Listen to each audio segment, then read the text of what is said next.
Thank you. Let's have a word of prayer. Our most gracious, loving Heavenly Father, we thank you for your Sabbath day. Thank you for your love. Thank you for gathering us this morning in your divine service to listen to your message this morning. What a delight when we know that we are the temple, your temple for you to reside in us. At this time, we're going to have another session in the afternoon. Please bless Dr. Seheult.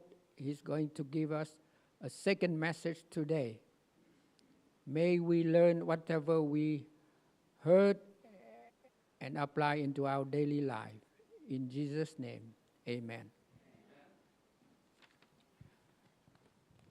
Good afternoon. Welcome to this fifth health presentation.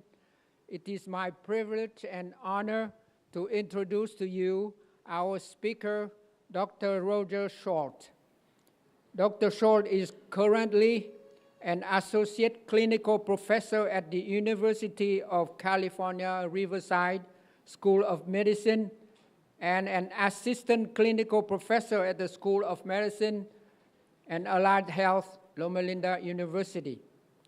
He is quadruple board certified in internal medicine, pulmonary diseases, critical care medicine, and sleep medicine through the American Board of Internal Medicine.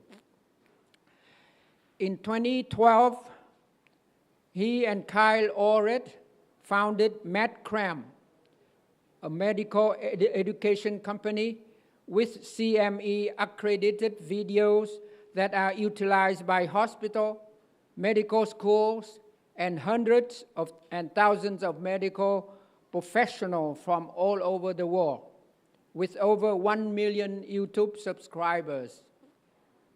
Dr. Seheult was a recipient of the 2021 San Bernardino County Medical Society William Cover MD Award for outstanding contribution to medicine, and the 2022 MD Award for outstanding contribution to medicine.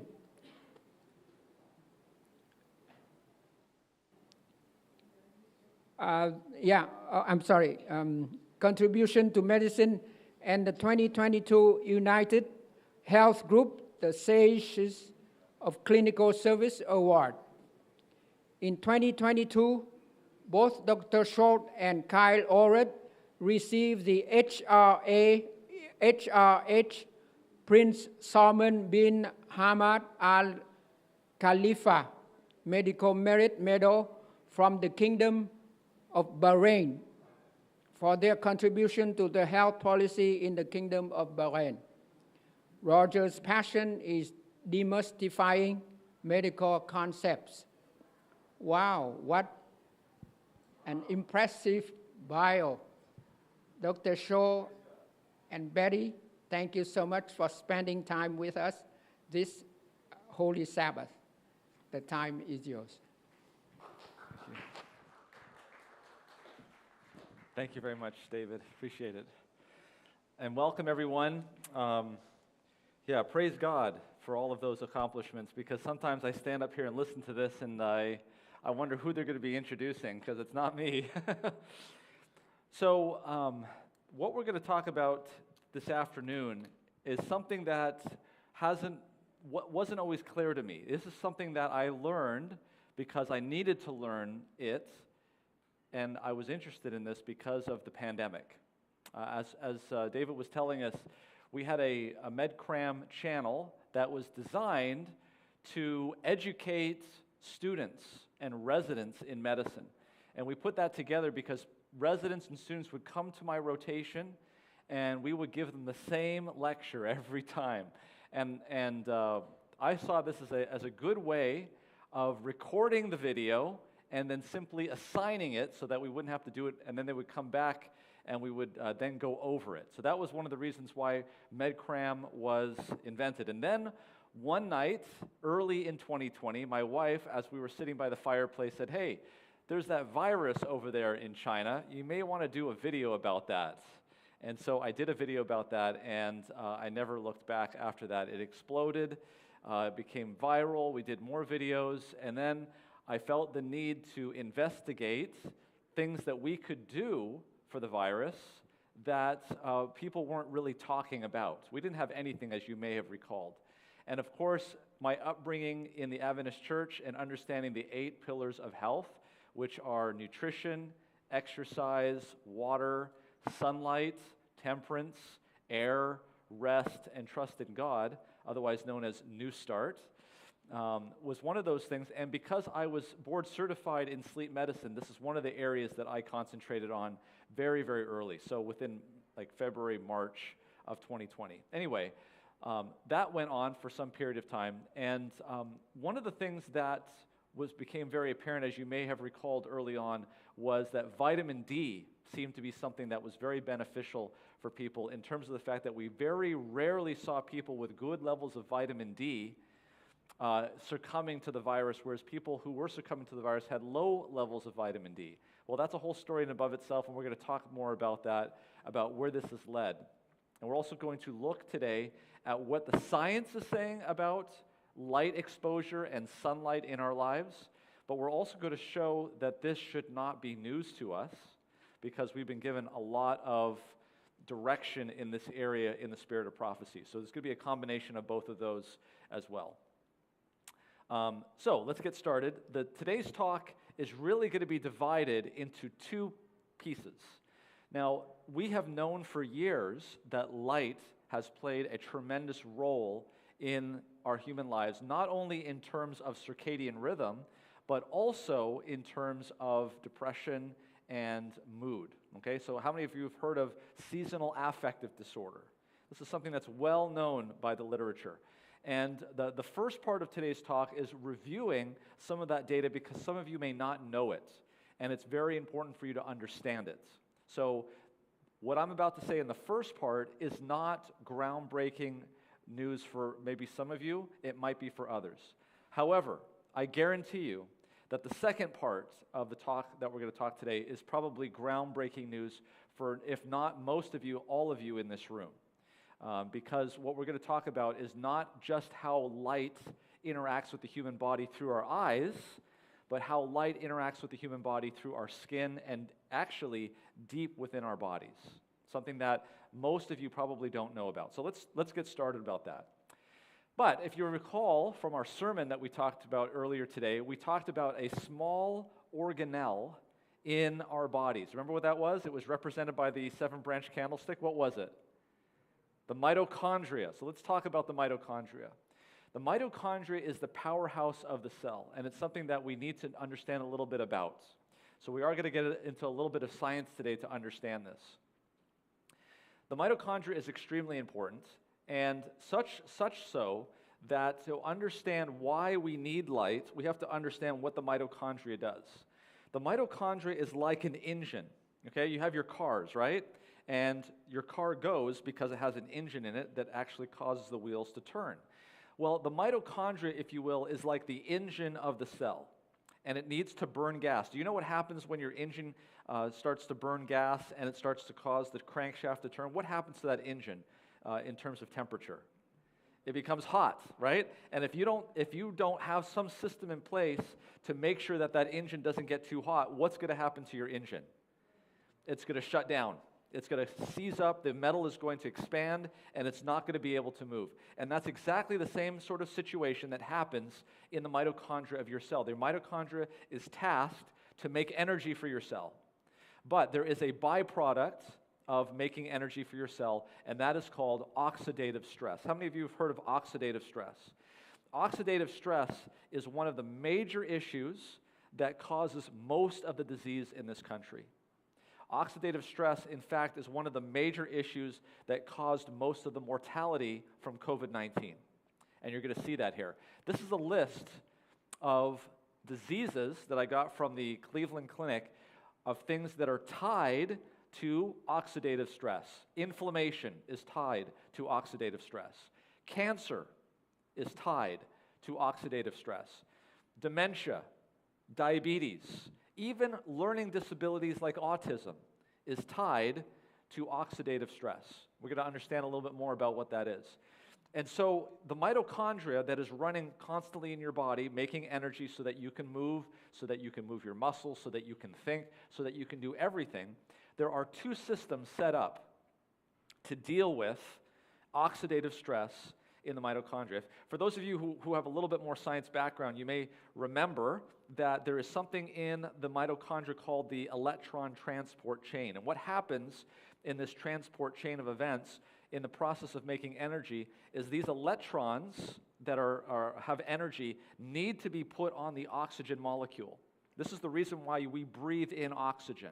The only reason why we breathe in oxygen and that we need oxygen is so that this process that's going on in the mitochondria can work.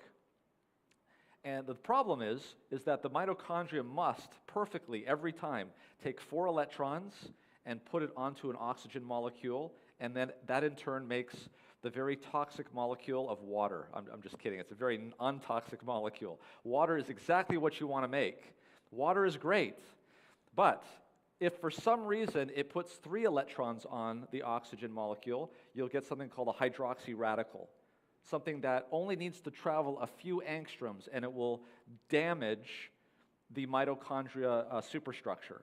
If it puts 2 electrons on, it'll make something called hydrogen peroxide. How many of you used hydrogen peroxide to kill things? That's because it does it very, very well. And if you're making hydrogen peroxide in your body, in the mitochondria, it's going to damage your mitochondria. If only 1 electron gets on, it's called superoxide. And superoxide also is something called a hydroxy radical. It causes oxidative stress. These things, they only have to move right next door where it's being made, and it will damage the mitochondria. Now, if it damages the mitochondria, do you think it's going to be able to put 4 electrons on again just as well? You're damaging the thing that causes more damage. And as it becomes less and less efficient, it creates more and more damage. It's the same thing when you overheat your engine. Your overheated engine is not going to work as well, and it's going to cause more heat. Do you understand what I'm saying? So oxidative stress, mitochondrial damage, is a chain reaction that will lead to things like diabetes, dementia, cancer, inflammation, learning disabilities. So it's really important that we learn how to minimize oxidative stress, oxidative damage. And as I said, your body has 2 ways of taking care of this. The first one we know very well about, and it happens at night. There is a tiny gland in your brain called the pineal gland. The pineal gland is responsible for making one of the most powerful antioxidant molecules known to man. This molecule gets up in the morning to take away oxidative stress. And the name of the molecule is melatonin. Melatonin is the king of antioxidants. It upregulates glutathione. People take glutathione because it's a good antioxidant. This is the king of glutathione, okay? It is secreted from the pineal gland, and melatonin will then travel from the pineal gland into the blood supply, into the cell, and into the mitochondria, and it will suck up and gobble up these molecules like hydrogen peroxide and superoxide and hydroxy radicals so that you have a beautifully running mitochondria. If you will, melatonin is the cooling system of your engine, okay? It's the coolant that you put in the radiator. It's the water pump. It keeps things running very, very smoothly. Here's the problem, and we'll talk more about this, is your body will make enough melatonin for you at night so long as your eyes are not exposed to light. All it takes is a few photons of light that will even travel through your eyelids and go to the back of your retina and then cause a reaction that goes back to the suprachiasmatic nucleus, and it will shut down melatonin production so that you don't have any melatonin production, okay? Now, what about during the day? The day is what we're going to talk about in the next portion of this talk. But let me just show you. Here are some of the symptoms of mitochondrial diseases. Poor growth, muscle weakness, muscle pain, low muscular tone, exercise intolerance. Does this sound familiar to anybody? vision or hearing problems, learning disabilities, autism, heart, liver, or kidney diseases, gastrointestinal disorders, swallowing difficulties, diarrhea, constipation, unexplained vomiting, cramping, reflux, diabetes, neurological problems, seizures, migraines, strokes, thyroid problems, movement disorders. The list goes on and on. And I'm not just making this stuff up. This is from the Cleveland Clinic. You can see it there, okay? So here's the issue that we deal with. And let's back up a little bit, because there is in your body all sorts of processes going on all at the same time. You have a clock in your foot. You have a clock of what needs to happen in your leg. You have a clock of what needs to happen in your liver. You have a clock of what needs to happen in your heart. And all of these processes are synchronized by a master clock that's in your brain. It's called the suprachiasmatic nucleus. And your body at 2 o'clock in the afternoon right now is different metabolically than your clock at 8 o'clock this morning. There is a clock that runs, and it needs to run perfectly to have all the benefits of it. Look, let me show you here what I'm talking about. Your fastest reaction time is at 3:30 in the afternoon. Get ready. That's coming up. Your highest alertness is at 10 o'clock in the morning, okay? That's good time for Sabbath school when you need to study the scriptures, right? Bowel movement likely. We're not going to get too much into that. That's at 8:30 in the morning, right? But I want you to notice something important. Notice that at 9 o'clock in the evening is when melatonin secretion starts. What time does melatonin secretion start? 9 o'clock. And we already know that at 9 o'clock, if you're exposing your eyes to bright light, what's going to happen to melatonin secretion? It's going to go down, okay? Your lowest body temperature is at 4:30.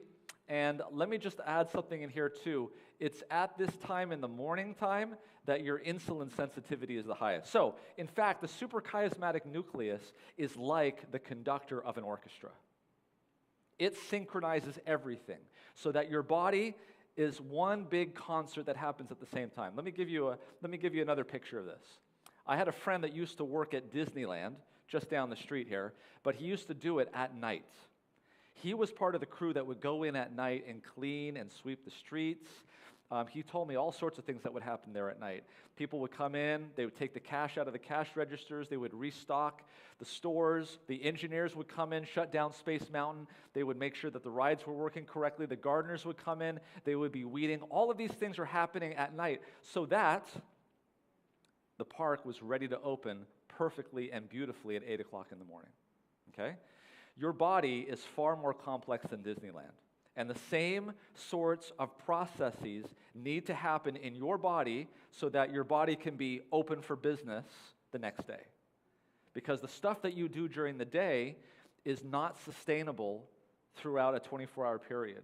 Your brain needs to be regenerated. Your thoughts need to be processed.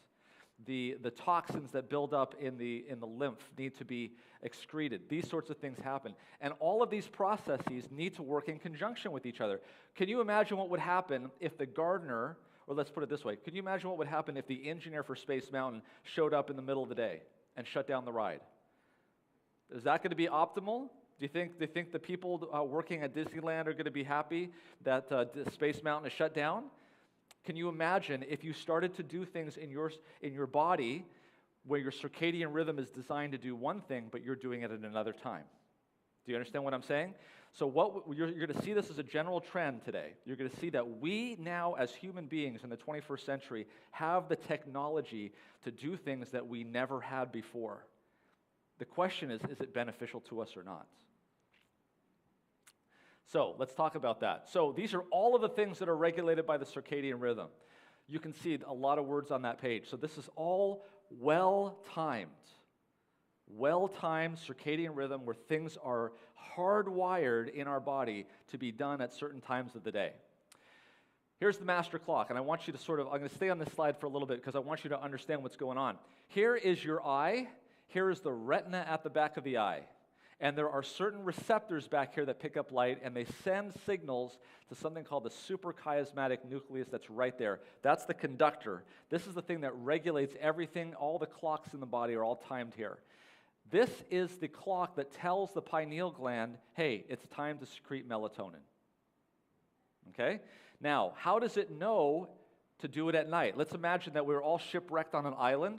We have no electronic devices, and we're on this island. And our circadian rhythm is perfectly timed because when the sun comes up, it's morning. And when the sun goes down, it's evening. If we were in that kind of an environment, the suprachiasmatic nucleus would know exactly when to do things. And not only that, it would be perfect because it would really be very similar every single day. It would happen at the same time. And so because the suprachiasmatic nucleus is not so sure about a 24-hour period, it's constantly getting cues from an external environment about when things should start. Okay? Such so that if the suprachiasmatic nucleus is at 10 o'clock at night, and it says, oh, it's 10 o'clock at night, we should already be secreting melatonin, and all of a sudden it sees light, it's like, wait a minute, it's light. I must be early because the sun is still up. I'm seeing light at 10 o'clock at night. I must be too early. I need to delay the clock. Everybody slow down. We are way too early. Let's slow things down. So what happens is your circadian rhythm becomes later and later and later. And so instead of falling asleep at 9 or 10 o'clock at night because you're exposing your eyes to light, your body has now shifted, and it's now not ready to go to sleep until 11 or 12 o'clock at night. So you go into bed at 10 o'clock, and because you've been exposing your eyes to bright light, you're not ready to go to sleep till 12 o'clock. Your body is not ready to go to sleep until 12 o'clock. What is that symptom called? When you want to go to sleep, but you can't. That's called insomnia. And we have a lot of that in this country. In places where the people do not have the technology to have a lot of lights, there is no insomnia. They can't imagine people not being able to sleep. It's almost unbelievable to them. Now, because the circadian rhythm has shifted, you're supposed to be getting up at 6 or 7 o'clock in the morning, correct? But because it's shifted, you're no longer getting up at 6 or 7 in the morning. You're getting up at what? If you were to be allowed to do that, 9 or 8 or 9 o'clock, or maybe even 10 o'clock in the morning. And so but the alarm goes off at 6, right? And you got to get to work, right? Or maybe it's 5. But when you have to get up and go to work and your body is not ready to get up and go to work, we call that what? Well, we call it sleep inertia. Another term is just being tired in the morning. So hypersomnia. So what do you do if you need to work and you need to perform, but you can't do it? Starbucks. That's what happens. Okay? I remember going to the airport once and seeing Starbucks open at 6 o'clock in the morning, and there was like 30 people deep lined up to get Starbucks in the morning, okay? This is what's happened to our society. It's because we've exposed our eyes to bright light. So here's the thing. It's these intrinsically photosensitive retinal ganglion cells that we're going to talk a lot about that are embedded in your retina that send signals to the suprachiasmatic nucleus. Because here's the other part of this. The good news is that while these are being stimulated at night and causing your circadian rhythm to be delayed and to shut down melatonin production, which means your engine runs hot, the opposite can also happen, is if you expose your eyes to nice light in the morning time, early in the morning, getting up, getting outside, it'll say, oh, I must be late. I need to shift back. I need to advance. I need to start getting up earlier. And when you shift your circadian rhythm the other direction, it will also have benefits at night. So, light after sunset tends to delay your circadian rhythm by suppressing melatonin production in the pineal gland. This causes your body to delay sleep onset. However, light early when you wake up tends to advance your circadian rhythm, but requires more intensity given that the intrinsically photosensitive retinal ganglion cells are not as sensitive at that time of day, and this causes your body to advance in sleep onset.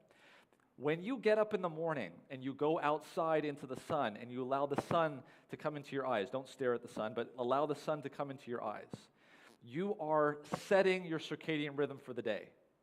You will notice that you will fall asleep more easily at night, especially if you're not exposing your eyes to light after 9 o'clock at night.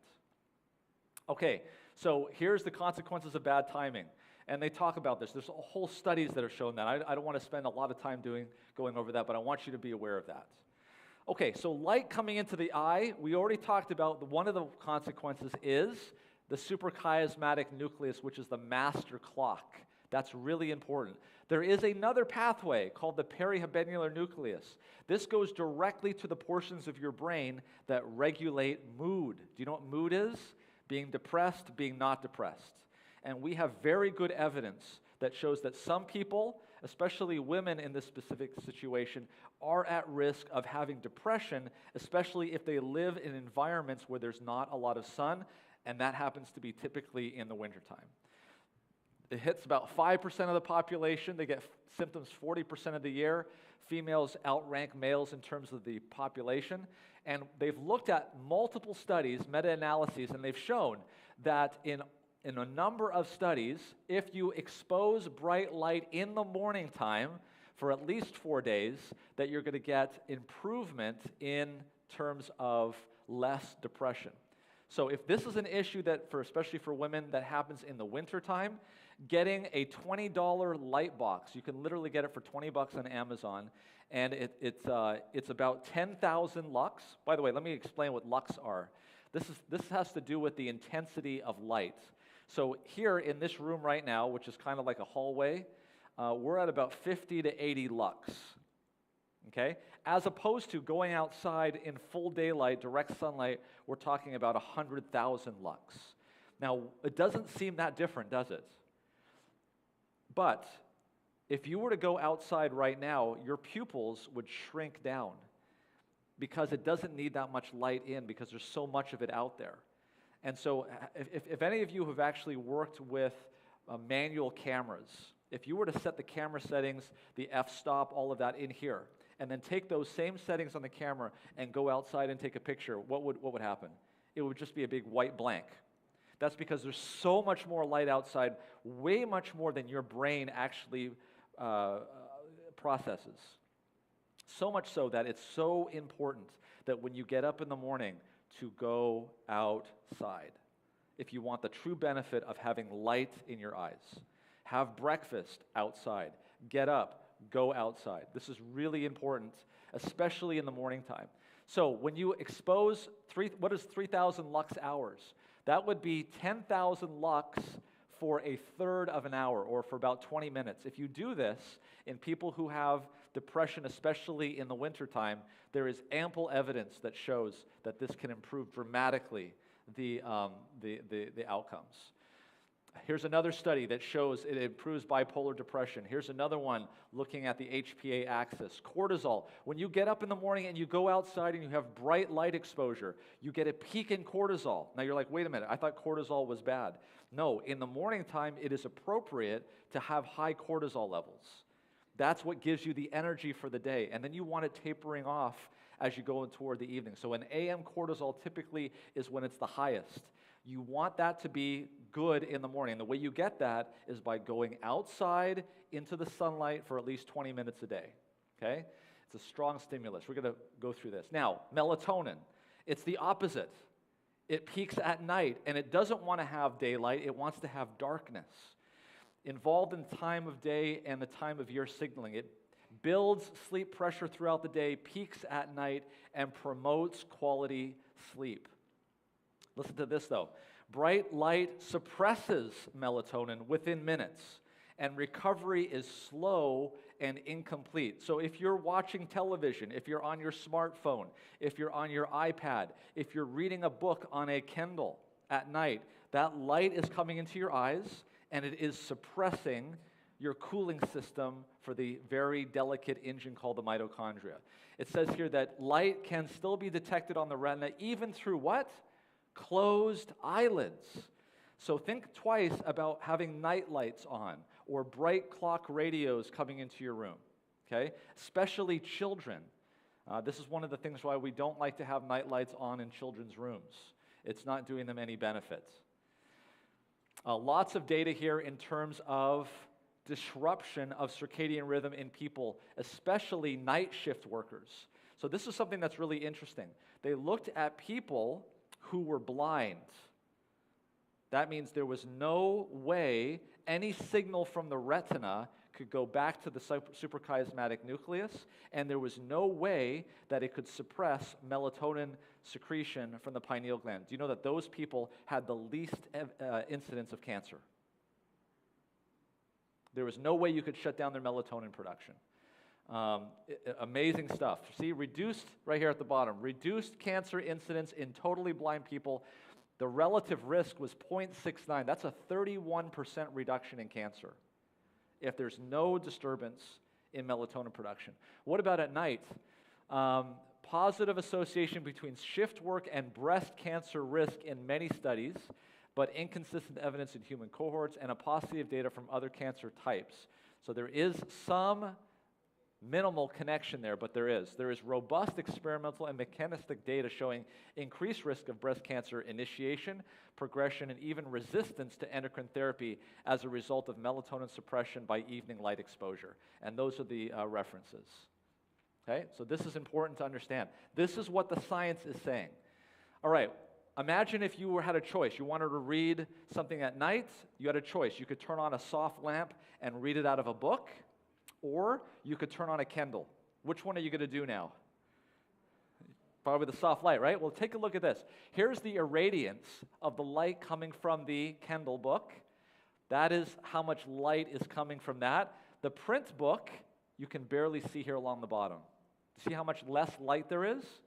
So they took these subjects and they asked them, okay, let's put them to sleep and let's see how long it takes them to go to sleep.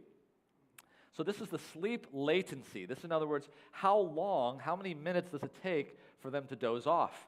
And you can see here that the book, the sleep latency was down here at about 15 minutes, whereas the e-book was at 25 minutes. Now that may not sound like a lot, but 10-minute difference in terms of being able to fall asleep is pretty significant.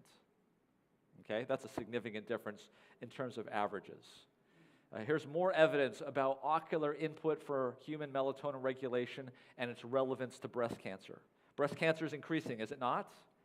Is there also more light pollution? If you've looked at a map of the United States at night, 50 years ago to compare to now, we have all sorts of lights that are on at night.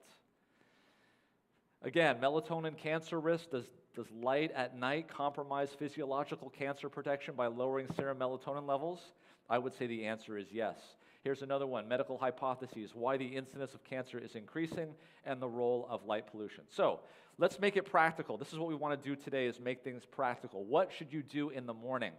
Sunlight before 9 o'clock in the morning, anywhere between 30 seconds and 30 minutes, depending on how much sun there is. Obviously, if there's more sun and you're getting 100,000 lux, you only need to be out there for a few minutes to get the benefit of entraining your circadian rhythm, getting a good pulse cortisol, and getting you set up for the evening to have that melatonin release. You don't want to be doing this through windshields, windows, glasses. It's got to be nothing between you and the sun, getting outside. That's really important. Okay, and then if you don't have access to this, like we're lucky we live in Southern California, right? Because it's rare that the sun is not up before we go to work. It happens. If it does and you're susceptible to it, let me recommend you getting a $20 10,000 lux lamp, using it in the morning for about 20 to 30 minutes. And what I mean by that is sitting in front of it anywhere from 11 to 15 inches from the light box right in front of your face. And that light will stimulate those intrinsically photosensitive retinal ganglion cells. It will entrain your circadian rhythm. It will allow you to fall asleep better at night, and it will get you on a circadian rhythm track. Okay? What about in the evening? Okay, guys, sorry to say this, and it's hard for me to do. I can tell you this, because I work as a physician, and I have to do things at night as well. But Mac and iPhone, PC, all these things, these are all things that are going to stimulate your intrinsically photosensitive retinal ganglion cells. Okay? It's like basically draining the fluid from your radiator. All right? Blue light blockers, all of these things. You know, you might have a mode on your computer that allows you to switch to night mode, and have you noticed it's a little bit more warmer color? It's a little bit redder in color. It's because it's trying to get rid of that blue light, which is especially sensitive to stimulating those intrinsically photosensitive retinal ganglion cells. Does it work? No, doesn't matter. It's a gimmick. You really need to limit the light that's coming through. So minimize light pollution in the bedroom, especially at night. Okay, that's the science in the last literally 20, 30 years. We're now finding out about this in the last 20 to 30 years. We're now becoming more understanding of what's going on.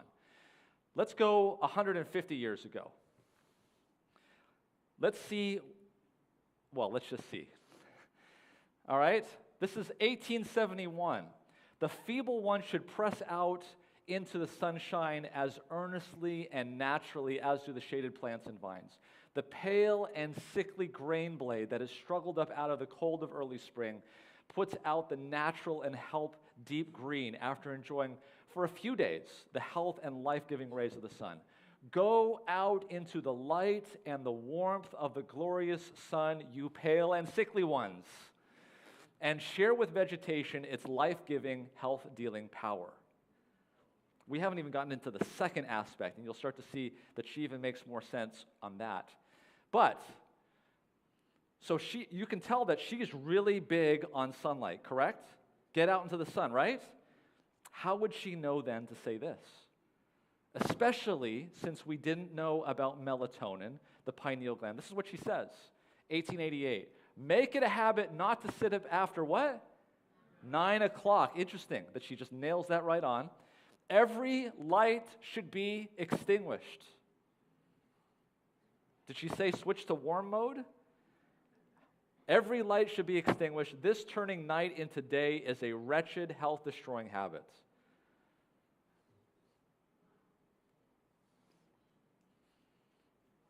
I'm just going to let that sink in here a little bit. She didn't know about the pineal gland. She didn't know about melatonin. She didn't know about the circadian rhythm. None of this was science. Unknown. Completely unknown. How would she know to say that at that time? How prevalent is the habit of turning day into night and night into day? Many youth sleep soundly in the morning when they should be up with the early singing birds and be stirred when all nature is awake. Yet, let the youth practice regularity in the hours for going to bed. Listen to this. Didn't we just say, the science is saying that we need to have a circadian rhythm that is not confused. We need to be doing the same thing every day, even on the days that we're working and we're not working. She knew nothing about circadian rhythm, yet, listen to what she says. Let youth practice regularity in the hours for going to bed and for rising. Let them purpose in their hearts that they will bring themselves under discipline and practice orderly rules. God is a God of order, and it is the duty of the youth to observe strict rules, for such practices will work for their advantage. She's right on. We know that people who get good sleep perform better cognitively on tests. Would it not be better, therefore, to break up this habit of turning night into day and the fresh hours of the morning into night, if the youth would form habits of regularity and order, they would improve in health and spirits, in memory, and in disposition. She hits every single one of these on the head. We just talked about mood. She says, disposition. We talked about health and cancer. She mentions health. Spirits, that's mood. She's nailing every single one of these things that we now know scientifically, and she's doing it in 1897. All right. That's number one. The stuff that I just talked to you about, we have known in science for 20, 30 years. This is not news. What I'm about to tell you, what I'm about to go into, is mind-blowing, because you're going to, my goal is to have the same goal for you as I did for myself when I started to learn this. I had the unquenchable desire to go outside into the sun after learning what I'm about to show you. Okay, you will probably have the same thing as well. Like, why aren't we having this outside? All right, so we talked about number one, which is sleep, circadian rhythm, and move. We're now going to talk about mitochondrial. And as we talked about, the mitochondria is the powerhouse of the cell. There is a system in place at night to cool down the engine of the mitochondria in the form of melatonin, which is produced in the pineal gland, which is timed perfectly to be released at night, at the beginning of the night, but we know what can enhance it, and we know that what can reduce it. What type of system do we have during the day? Once again, the mitochondria, in its processes, make something called oxidative stress. Oxidative stress is associated with many bad things, and that oxidative stress has to be dealt with in certain positions, sometimes at night, sometimes in the day. In the night, we've already gone over exactly what that process is. What about during the day? Let me suggest to you that a component of light that comes from the sun, specifically something called near-infrared light, is instrumental in producing melatonin, not in the pineal gland, but on site. In the mitochondria itself, it can produce melatonin in orders of magnitude higher concentrations to deal with the oxidative stress that is being produced right there on site. Would that be amazing? That seems to be actually the evidence. This was a paper that was published in 2019 by Scott Zimmerman and Russell Ryder, and they propose exactly that. They say that melatonin is proposed to be produced within the mitochondria in response to sunlight and provides targeted protection of mitochondria from reactive oxygen species. Accordingly, melatonin is protective against a range of diseases characterized by mitochondrial dysfunction, including cancers, neurodegenerative diseases, cardiovascular disease, and diabetes, and may have a role in the prevention and/or treatment of Alzheimer's, Parkinson's, oxidative stress as a proposed mechanism of beta amyloid accumulation, dopaminergic neuron death, respectively, and even COVID-19. And I'm going to show you the evidence for this, and it's pretty powerful evidence. This is what they say. This is from that article, 2019.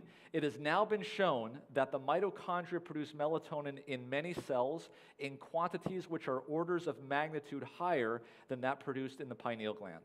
This subcellular melatonin does not necessarily fluctuate with our circadian clock or release into the circulation system, but instead has been proposed to be consumed locally in response to free radical density within each cell, in particular in response to near-infrared exposure. Let me put it to you in the analogy of the car. There is a cooling system right there on the engine where the sunlight hits, and it actually cools the engine down right there, which is exactly what you would expect to have. So let me show you where this is. Here is the solar spectrum. The light coming from the sun has a very large spectrum of light. We only see 39% of the photons, and we see that as purple, blue, green, yellow, orange, and red, okay? Beyond red, we call infrared, and beyond violet, we call ultraviolet. Very simple, right? I want you to notice something. First of all, let's deal with ultraviolet. This is the type of radiation coming from the sun which is the most damaging. This is the thing that causes skin damage and is associated with skin cancers. But it's also associated with the production of vitamin D. Specifically, ultraviolet B is what produces vitamin D in our skin. However, notice that 54% of the energy coming from the sun is energy that we don't even see, and it's in the infrared spectrum. Did you see that? Make sure you understand that. That's really important. The majority of the photons coming from the sun are photons of light that our naked eyes don't even see. The question is what does this type of energy do? So, how many of you have pulled up to a stoplight here in Southern California and there's somebody next to you that's playing something they call music?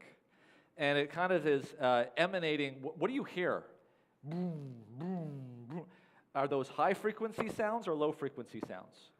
Those are low frequency sounds, and that's because what they're playing in their car is a wide range of frequencies, but it's only the low frequency sounds that can penetrate their car, your car, and shake your steering wheel as you're sitting there at the stoplight, okay?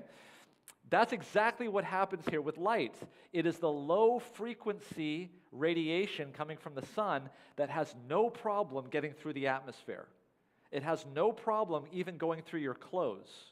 And it has no problem going into your skin and deep into your body. Low frequency has no problem doing that. High frequency does. This is the reason why ultraviolet radiation only comes in when the sun is directly overhead. Ultraviolet doesn't come in when it's obliquely trying to go through the atmosphere. Infrared does. No problem with infrared. Ultraviolet has problems penetrating through your clothes to get to your skin. Okay? Near infrared, this particular band right here, IRA, and IR, which is near infrared, can penetrate through the epidermis, the dermis, the subcutaneous tissue, and going deep through, and it's perceived as heat. You guys know this. If you were to go outside right now with just your shirt on and close your eyes, you would be able to tell where that sun was, because that sun light, the near infrared, is penetrating through your clothes, and you can feel the warmth of it on your back or on your chest, depending on which direction you're facing. Correct? You all know that. That's exactly the type of light we're talking about. You cannot see it. Here's another look at it. Here's the visible spectrum that we can see. A lot of energy is there, right? But all of this energy right here, our eyes do not see, but we feel it, and it can penetrate deeply within our body. And what they're saying, what they're proposing is this, it's this particular type of energy right here that we don't see that is very important in stimulating your mitochondria in your body to make melatonin, which helps to protect your mitochondria. Do you understand what I'm saying? This is really important. Again, notice that the more towards the red you go, the deeper the penetration of that light. Here's a scattergram looking at infrared light. Notice here, this is melanin-rich skin, this is melanin-deficient skin. It really doesn't matter. It gets down pretty far. They say here up to 8 centimeters. That's that much. Imagine 8 centimeters throughout your whole body.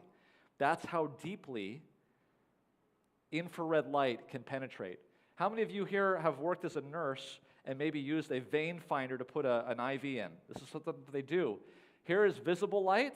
Here is near-infrared light. Near-infrared light penetrates through the skin, and you can see the veins where it's absorbing it, and then they project that onto the hand, and you can see exactly where the veins are, so you can put the IVs in. This is a photograph sent to me by astrophysicist Robert Fosbury, who works with the European Space Agency. And he's completely on board with this type of science. He took a photograph of his hand with a near-infrared light source behind the hand. And this is what he took. The light goes through the hand like it's nothing. Do you see here that at this particular wavelength, it's absorbed by blood in the veins? It goes right through. What do you see here is missing on this thing? What do you not see? Bones. Do you know why? It goes right through the bones as well. Near-infrared light penetrates skin, penetrates all of this stuff. Just like the guy next to you, that low bass sound, it goes right through. Okay? That's really important. That's actually pretty mind-blowing. If you look at this, if you look at the number of cells in your body that could be potentially seen by near-infrared light, black is the total number of cells in your body. As most of you know, yes, 20 years of age is about the best that you'll ever be, and it's all downhill from there. But you can see here with near-infrared light, the majority of those cells are still visible to near-infrared light. So you actually are somewhat translucent to near-infrared light. Do you understand what I'm saying? Even when you put layers of covering over your body. All right, are you ready for even more mind-blowing? So here is the brain. And, you know, there are engineers that have looked at the way the brain structurally is, and this is what they found. So sunlight comes in, near-infrared light, and we've already said that it can penetrate through the skull. It can penetrate through the bone. Okay? And then it hits this cerebral spinal fluid layer, which acts as a diffuser. It diffuses the light all around the brain. And then they say that they look at these sulci and gyri. These are the indentations here in the surface of the brain. And these are designed exactly in the same way that aeronautics engineers design the outside of planes so that radar doesn't bounce off of it. It collects the radar, and so it basically doesn't show up on radar. That's exactly what the surface of the brain is doing. It's actually directing the near-infrared radiation down deep into the crevices where, notice the gray matter is on the outside. Do you know what's very rich in gray matter? Mitochondria. There's no mitochondria in the white matter. Those are all axons that are transmitting the signals of the neurons. So all of the mitochondria are concentrated on the outside of the brain, and here you have specifically a diffusing, engineered covering that transmits near-infrared light directly to where it's needed. These are the most active cells in the human body, second only to the retina, and that's exactly where the light needs to be, is on the brain. Because that's where oxidative stress occurs, that's where dementia occurs. All right, you're like, I'm having a hard time believing you, Dr. Seheult, that light can go through bone. Well, in medical school, we used to see whether or not someone had sinusitis by looking and trans-illuminating the skull with light. And if it lit up, we knew that there was no pus inside that cell. Here's light on the outside, and we look inside the mouth, and guess what's lighting up? The hard palate. What does that mean? That means light is penetrating the skin, soft tissue, bone, soft tissue, then bone, and then mucosal tissue, and then out. All right, but it gets even better than that, because there is one substance out there in the world that does not do there's nothing that does a better job of reflecting near-infrared light more than trees and leaves.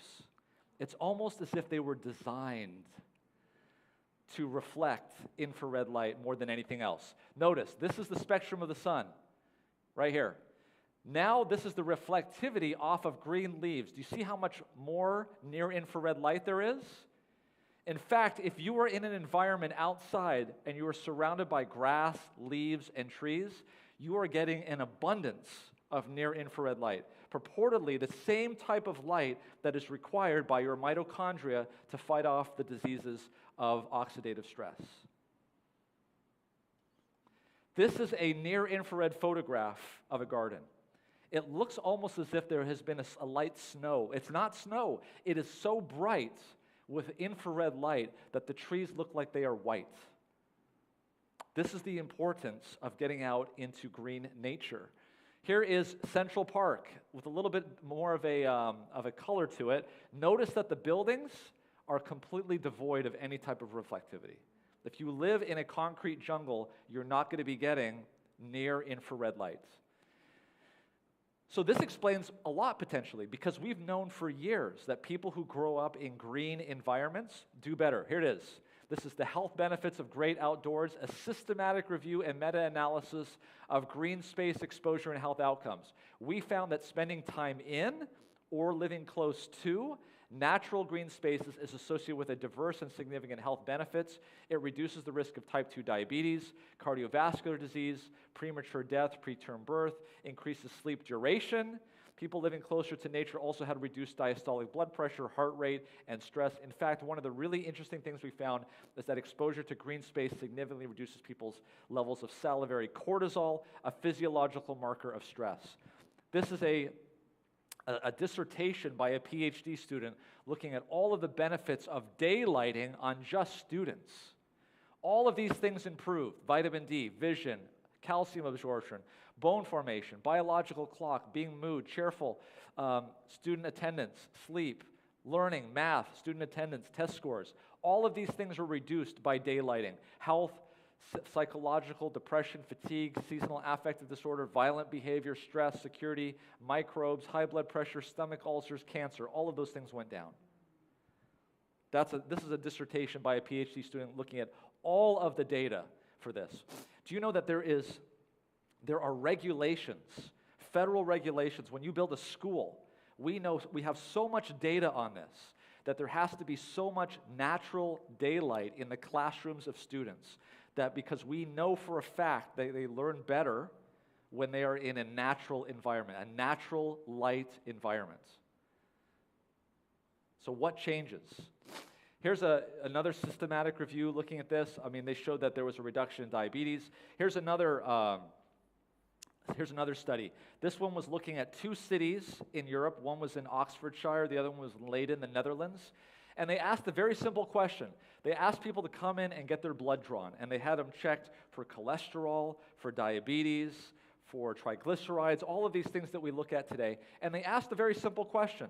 They said, give us the date that you had the blood drawn, and then we will look at the weather reports to see in the last 7 days, how many of those days was the sun out. The more days of sun there were in the previous 7 before the blood tests correlated with better blood test examinations. Here's all the data. Very complicated, but they said that associations are present as a percentage difference in the outcome measure per hour increase in bright sunlight during the 7 days before the center visit. Think about that. Literally, by the hour, there was an improvement in diabetes, cholesterol, triglycerides with just getting outside. I've had the a privilege of talking to Glenn Jeffries, who's a professor of ophthalmology at University College London, and he's totally on board with this stuff. So he actually did a randomized controlled trial. He took a number of healthy subjects, and he gave them a glucose tolerance test. Are you familiar with that is? 75 grams of glucose. And he had them facing in a particular direction, and he put a light on their back. Very small amount of coverage. And it was very simple. In some of them, he switched it on, and in others, he switched it off. This is what happened. Those that had the same 75 grams of glucose, notice, those that had placebo was in green, and those that were getting 670 nanometer light was in red. This is the time after the glucose loading. Notice, statistically significant less glucose levels. This is the reason why I believe when we are eating, we should not be eating, here's a general rule. We should not be eating if the sun is not out. And if the sun is out, we should be going outside. This just on this data right here. Okay? So this whole thing, and I'm going to get on a soap stand here, but you could walk into certain restaurants in this area. I won't mention them by name, Denny's, and you will see up on the board, there's 4 different menus. There's a breakfast menu, there is a lunch menu, there is a dinner menu, and there is a late night menu. Okay? Should we really be eating late night if our circadian rhythm is not ready to handle that? This is the thing that I'm talking about in respect to we have the technology now to do things in this culture that we've never had before. This is not something that humans did, was eat at 11 o'clock at night, right? There was no women stupid enough to prepare a meal at 11 o'clock at night back in the old days. But now men can just go to the refrigerator and pull it out of the refrigerator because we all have this technology. So here's the question. Are we doing ourselves any favors by eating large dinners? Do I need to recall another phrase that maybe Ellen White didn't invent, but she certainly repeated? Eat breakfast like a king. Eat lunch like a prince. Eat dinner like a pauper. Or maybe don't even eat it at all. Again, light, simply just the activation of light. What's this doing? They believe that this is actually supercharging the mitochondria. And as the mitochondria are supercharged, they are filtering through all of that glucose so it never has a chance to go up high, and it's producing ATP. They were actually able to confirm this by looking at carbon dioxide levels that were coming off, and they were actually higher. Bright sunlight, but not outdoor temperature, might be associated with increased insulin sensitivity and lower triglyceride levels. That was the conclusion of this study that was also done in 2019. All right, we already saw that one. Again, what about, Dr. Seheult, you're telling me that we need to get outside into the sunlight. Okay, my other doctors just said, avoid the sunlight. Don't go outside. You're going to get skin cancer. All right, let's take a look at this again. Here is wavelength, and here is oxidizing radiation. This is the radicals that it produces. Notice that most of the problem is in the what range? Ultraviolet A and B. This is the type of light that doesn't make it through your clothes, doesn't come into the morning or in the evening time. Okay? But, nevertheless, here's a study, relationship between sun exposure and melanoma risk for tumors in different body sites in a large case control study in a temperate climate. So 960 cases of melanoma and 513 in the population for controls, and there are even sibling controls, recruited in England, provided detailed sun exposure and phenotype data, and what did they find? This is what they found. So here's the question. What do the people who came down with melanoma, were they the ones outside in the sun, or were they the ones inside? Let's see what it says. Overall, the clearest relationship between reported sun exposure and risk was for average weekend sun exposure in warmer months, which was what? Protective. That means the more you went out on the weekends, the less melanoma you had. Okay? And that was statistically significant and an odds ratio of 0.67.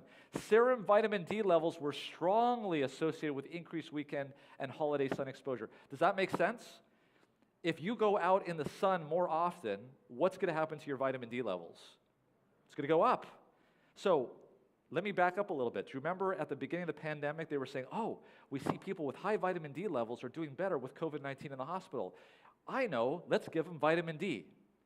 That could make sense if it was the cause. But is it also possible that maybe people with higher vitamin D levels were simply a marker of better sun exposure, and maybe they were getting something that was more than just vitamin D? Do you understand what I'm saying? Maybe the infrared light was doing most of the heavy lifting, and vitamin D was just a marker. Do you understand what I'm saying? I'm going to show you. I'm not going to just make that suggestion without proving it. Here's another study, sun exposure and mortality for melanoma.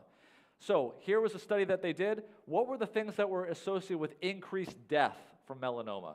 Obviously the melanoma thickness, more mitoses, that means more cellular division, ulceration, head and neck placement. What were the things that were associated with decreased death? Sunburn. Can you get a sunburn if you're not out in the sun? Pretty hard to do. High intermittent sun exposure associated with what? Decreased death. Solar elastosis is basically sun damage. Those with sun damage had a hazard ratio of 0.4. That means there was a 60% reduction in death by having skin exposed. That was highly statistical significant. Do you see what I'm saying here? Okay? All right.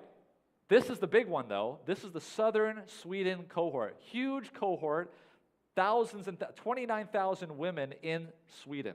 This is a great study because this is fair-skinned women living in a country that doesn't get a lot of sun, and so they'd like to get a lot of sun, right? So what happened here? They followed 30,000 women selected at random, 35 to 64 years old, and they followed them for 20 years. This is not a short study. This is a very long study. And during that time, out of 29,000 women, when they got to about 2,500 of them dying, they asked, okay, let's find out who died and why they died and what was their sun exposure risk. And what did they find? They found, this is survival, so you want to be high up on this one. The highest one up here with the dotted lines, most active sun exposure. Okay, what about this solid line down here? These are the ones that did the worst. Those are the ones that were avoiding sun exposure. Ellen White, get out into the warm sunlight and get the health-dealing power of the sun. Independent contributions of sun exposure and vitamin D to MRI measures in multiple sclerosis. Why is multiple sclerosis such an interesting disease? Because we know that it is associated with latitude. The higher up you are on the globe, the higher the incidence of you getting multiple sclerosis. I'm from Canada originally. You guys have fundraisers down here about breast cancer. We have fundraisers up in Toronto about multiple sclerosis. Very prevalent disease, especially at high latitudes. So when we look at multiple sclerosis patients and controls, what do we see? As we go up in sun exposure, what do you see here generally? We're measuring gray matter volume. We're measuring whole brain volume. In both multiple sclerosis and in controls, the more sun exposure you have, the more gray matter you have. That's where the thinking happens. Remember what we just showed you about the anatomy of the brain and about how much fluid there is around the brain and how that infrared comes in and it can stimulate that mitochondria? Yes. Effect of transcranial near-infrared light at 1068, that's nanometers, that's near-infrared, upon memory performance in aging, healthy individuals. How many people want to have better memory? Okay, well they did it. This is where they actually, instead of putting them out into the sun, they actually put a laser on their head and they irradiated them with near-infrared light. What did they find? Of the 27 participants who completed the study and follow-up assessments, 14 were in the treatment group, 13 were in the placebo group. This is a controlled trial. They found there was improvements, significant improvements in overall performance, in mathematical processing, in working memory, in delayed memory, and in tapping right-hand motor function. All of that improved, just getting out into the light. All right, let's talk about COVID. You ready for this? All right, here we go. So you have to understand what goes on in COVID. All right, some of this may make sense to you, some of it may. I'm going to try to explain it as best as possible. You have a seesaw in your cells. There are pro-oxidants and there are antioxidants. Angiotensin II is a pro-oxidant. This is a danger to your cells. This is what makes your blood pressure go up. This is what makes you have kidney disease. There is an enzyme which converts this bad actor into angiotensin 1,7, which is an antioxidant. This is great. This is like, imagine an enzyme that went around turning your bills into checks. How many would get that one, right? You get a bill from the electric company, you run it through your scanner, boom, it's a check that you can cash at the bank. I mean, that's an amazing machine, right? That's exactly what's happening. We're turning pro-oxidants into antioxidants. Do you know what enzyme does that? ACE2. ACE2 does that. That's a really, really important enzyme in your body. Unfortunately, it also happens to be the receptor for the SARS-CoV-2 virus. And when SARS-CoV-2 binds to this receptor, it knocks it out, and you no longer get the benefit of turning your bills into checks. Now you're just getting bills. If your bank account isn't robust, you could go bankrupt. Do you understand what I'm saying? Another way of saying this is that this is heat in the engine, and this is a coolant. And with ACE2 going down, you're going to get a buildup of reactive oxygen species. So this likes to emphasize reactive oxygen species.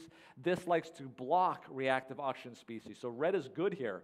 This is bad. We don't like reactive oxygen species. This is the heat in the engine. You understand what I'm saying? Okay?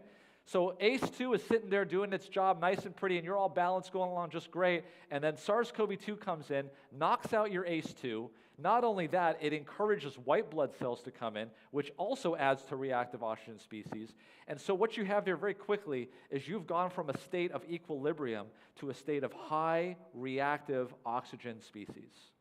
This is like you're driving in your car is not overheating, but it's on the border, and now you're coming up to a hill that says COVID-19. And your car is not going to make it up the hill, because it's going to be putting a big load on that engine that it cannot tolerate. And that's exactly what happened here. We had a population of people in this country that were metabolically on the edge, and the virus tipped them over the edge. And so what we need to do is we need to not only make sure ourselves are nowhere close to that, we need to make sure we have good cooling systems, and we need to educate other people to make sure that they have good cooling systems as well. So this reactive oxygen species causes the cells that line the blood vessels of your blood vessels going to the lungs, they become damaged. And when they become damaged, they die. And when they die, they expose the underlining of those pulmonary vessels, which releases antigens, which causes a blood clot. And that's why these patients were coming in hypoxic, with these micro blood clots in their lungs, not able to breathe, hypoxic, on oxygen, and this is the situation that we're talking about. So, what's the treatment? Get plenty of sleep at night. You're going to get melatonin from the pineal gland. That's going to eat up those reactive oxygen species. This is key. People who get good sleep, we know this. People who get good sleep, good melatonin production, turning off those lights at night, listening to what Ellen White's telling you, stop. This is a wretched, health-destroying habit. What do we do on the day side? Melatonin, near-infrared radiation from the sun also can block this. So I became convinced. Unfortunately, it was after the big surge of most of the patients that I saw in the hospital. It took me a while to research this and figure out what was going on. So by the time I saw this, and I saw that not only sleep at night with melatonin was beneficial, but also sunlight was beneficial, there was no more patients for me to see. I'm a critical care doctor in the ICU. They don't call me unless patients are ready to be intubated. Do you understand what I'm saying? Okay, so this is where we were. So let me prove this to you. All right, I'm not just going to just give you theories that may sound nice and look pretty on a paper. What about the data? So here we're looking at oxidative stress in COVID-19. There's three ways of looking at it. There is antioxidants in the cell. These are good. There is a marker of oxidative stress, T-bars, that's bad. And there's a marker of actual damage, isoprostane, F2 isoprostane, that's bad. All right, let's take a look. Notice, COVID is in red, control is in blue. Notice that when we're looking at antioxidants in the cell, that at every age group, whether it's 21 to 40, 41 to 60, or greater than 60, notice that COVID had the least amount of antioxidants in every single situation. Okay? COVID depletes your antioxidants in your cells. All right, let's look at oxidative stress, T-bars. Notice, red COVID, blue control. At every single age group, no matter what, you're going to have higher oxidative stress in the COVID patients. Okay? And then let's look at the actual oxidative damage. Again, COVID patients, higher. Now notice there here in the 60 plus, it's pretty high up there. And it should not be a mystery to you why typically older people succumb to COVID-19, because they already just naturally have higher levels of oxidative stress. All right, what about vitamin D deficiency? Well, check this out. I mean, this is something we already knew, right? But those who have vitamin D deficiencies had less chance of surviving. So what was the original thing here? Oh, vitamin D. Well, let's give everybody vitamin D. Guess what? I gave everybody vitamin D in the hospital. I don't think it made a difference. I supplement myself with vitamin D. But let me tell you this, it would be a mistake to think that you could get exactly what you should get out in the sunlight and substitute it by taking a vitamin D tablet. It's not going to work. You need to actually get out into the sun. It took me a while to figure this out. I thought I could substitute the sun for my patients in the intensive care unit by giving them mega doses of vitamin D. It doesn't work. And I'll show you why it doesn't work. This is a beautiful study. This was a study, I believe, that was ordained by God, because it showed me and it proved to me exactly what I just told you. So this is a study that they did in the winter time in the United States and in England and Italy. Okay, you're going to love this study. Let me show you what they did. They eliminated the portion of the United States in the wintertime that gets enough sunlight to make vitamin D. That's you and I right now in Southern California. You can go outside and there's plenty of sunlight even in the wintertime to get vitamin D. So they eliminated that portion of the United States and they just looked at the upper portion of the US. They looked at England and they looked at Italy. And you know what they found? When they eliminated vitamin D out of the whole equation, they still found that the higher in latitude you were, the more the mortality from COVID-19. What does that tell you? There's something else about sunlight that is doing something in these patients that has absolutely nothing to do with vitamin D. Let me suggest to you that it's near-infrared radiation. Let me tell you what they said. They said, in conclusion, this study is observational, and therefore any causal interpretation needs to be taken with caution. However, if the relationship identified proves to be causal, it suggests that optimizing sun exposure may be a possible public health intervention. Wow. Given that the effect appears independent of a vitamin D pathway, it suggests possible new COVID-19 therapies. This is what they write. They're just writing what they see, and what they're seeing is absolutely correct, except for one thing. It's not new. We've actually been doing this for over 100 years. 100 years ago, you may downplay the scientific abilities of people that lived 150 years ago, but you cannot downgrade their power of observation. They knew that people that were put outside in the sunlight improved faster than those that didn't. These are from a century ago. They would build hospitals in the specific way so that they could get the beds outside and not block the door, so that everybody got their heliotherapy. Everybody. This is something that everybody did. Something that was practiced in our sanitariums 100 years ago, 150 years ago. Look at these.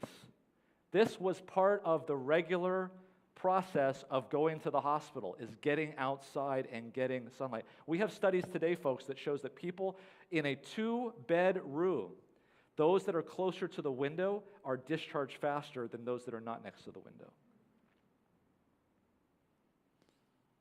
All right.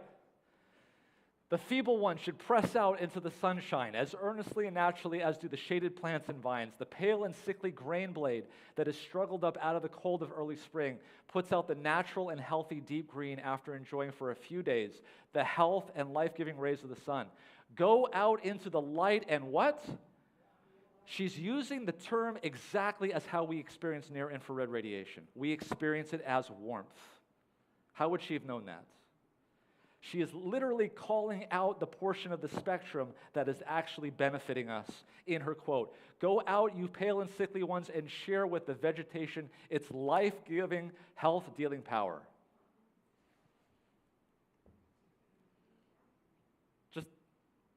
Listen to that. Meditate on that. All right? She's told us this. 1871. This is what daytime looks like in the lens of near-infrared. This is a near-infrared lens in the hills of Kansas. It's an abundance of near-infrared. It's reflecting off the wheat fields, off the trees. This is what our homes and our schools and our offices look like with a near-infrared filter. Do you know why? We've replaced all of our incandescent bulbs with LEDs. LEDs are specifically designed to limit the amount of energy to just the visible spectrum so no energy is wasted. Here in Southern California, the light comes through these windows and it heats up the interior of the building and it causes us to use high energy bills for air conditioning. Therefore, it is the law that windows that are put into buildings now have to filter out, guess what kind of light? Near-infrared light. There's no near-infrared light coming. You can tell this. You can walk right in front of that window and see how much heat you feel from the sun. Okay, if it's an old building with old windows, you'll feel that heat come right in. That's near-infrared light. So what happens? 93% of our lives we spend inside our house, inside a vehicle. We get up in the morning, we go to our car in our garage. We go inside our car and we open the garage door. We drive outside to our parking structure. We walk from the parking structure to our office. We work in our office, and we go home, and by the time we get home and we've got everything put away and we've taken care of everything, where's the sun? It's set. This is how we've done every single day, especially in the United States. This is what's happened to near-infrared light exposure in the last 2 centuries. In 1800, that's how much near-infrared light we're proposed to have gotten.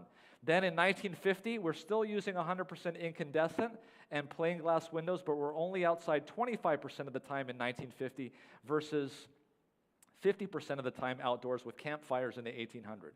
By the time we hit 1990, we've now got fluorescent bulbs, which is taking away from the incandescent. We've got plain glass windows, but we're only going outside about 15% of the time. I remember going outside in elementary school, and Mom would say, "Come home when the street lights come on." Do you think kids have ever heard that today? They're inside on their devices. Okay? And then this is where we are today. We've got 100% visible only, LED, OLED, CFLs. We've got low E glass, and it's only 7% outside. Look at this. Here's the infrared spectrum, okay? Here's the solar spectrum, this thing right here. Notice lots in the infrared spectrum, okay? Then we have Thomas Edison's invention, the incandescent light bulb. Lots of energy spent in the infrared. And then we have our nice LEDs. All of it goes in the visible and none in the infrared. Okay? Here's our low E glass. This is the infrared envelope right here. Here's high solar low E gain, probably used up in Canada where you don't mind having that near infrared coming in. Moderate solar low E gain, and then the stuff that we use in Southern California, low solar gain, low E right there. We need to filter out as much of that as possible so that we don't use energy on air conditioners. Okay, so I've put the argument up, but now what you really need to see if this really works is what happens if we were to take a COVID patient and expose them to near infrared light. Should it work? That's exactly what a Brazilian team tried to do and published this in the Journal of Photochemistry and Photobiology. So this is a top 5% of journals. Impact factor was 6.252. It was published by a group. These are patients that were sick enough to be hospitalized in the hospital, but not so sick that they had to be intubated. And what they did was something very simple. They put this jacket on. This is a jacket full of LED lights, not the same LED that we were just talking about. These LED lights specifically illuminated in the 940 nanometer spectrum, which is smack dab right in the middle of near infrared. Okay? So this is a jacket that is going to illuminate near infrared. Now, before I told you this, if I were to say, hey, let's see if we can put this LED, you can't even see these lights on, by the way. This is out of the visible spectrum. Let's put this jacket on the outside of someone's chest. You're like, you're crazy. What is these LED lights going to shine into the skin? And then what are they going to do? Like, you're crazy. You're spending... These guys understood the science. They understood why this would be. They understood the mitochondria. They understood all these things. They said, let's do a randomized controlled trial. And they did it. So 30 inpatients, 50 to 80 years of age, COVID-19 diagnosis, BMI of less than 30, no cancer, no photosensitivity, not intubated. 7 days they did this for only 15 minutes a day. 15 minutes. That's it. It wasn't like they were living in this thing. Just 15 minutes, take the jacket off. The people who had the intervention, they flipped the switch on. The people that had the control, they flipped the switch off. That's the only difference. Some people had it on, some people had it off. You can't tell if it's on. It's a double-blinded because the things are not even in the visible spectrum. Do you understand what I'm saying? So in terms of the results, this is small, you might not be able to see it, but what this is showing is that there was good randomization. Okay? In fact, if you had to say anything, the only thing that was statistically significant in terms of randomization is that the control group was actually less sick than the LED group. All right? So already the LED group is going into this with a statistically significant, more sicker patients, unfortunately, because the randomization wasn't perfect. What do we find out? I don't want to go through all of these things here, but do you see all these stars? That's statistical significance. What does this tell you?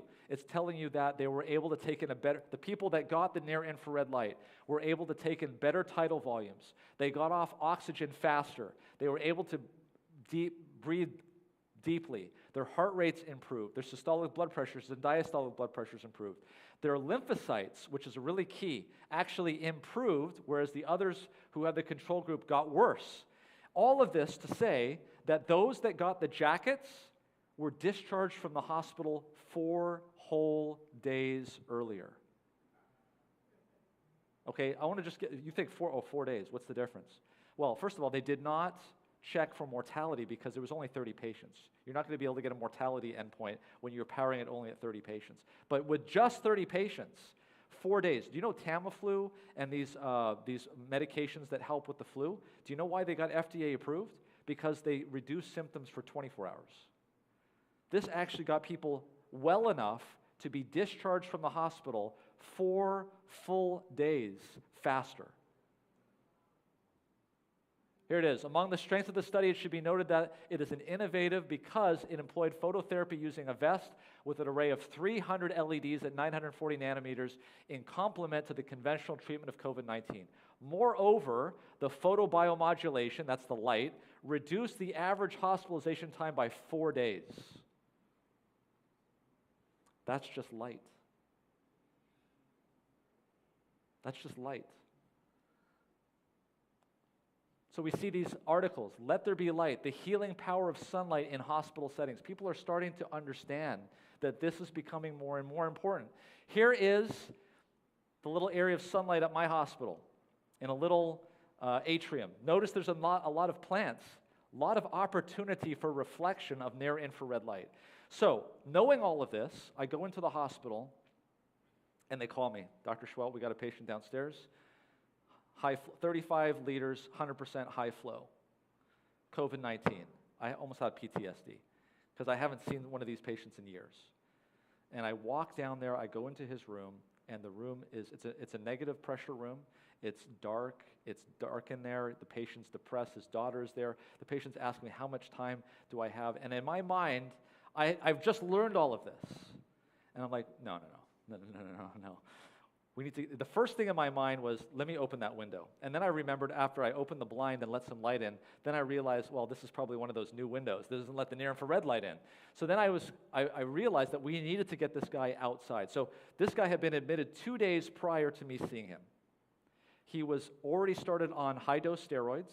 When he came in, he was on 4 liters of oxygen, and he was getting worse.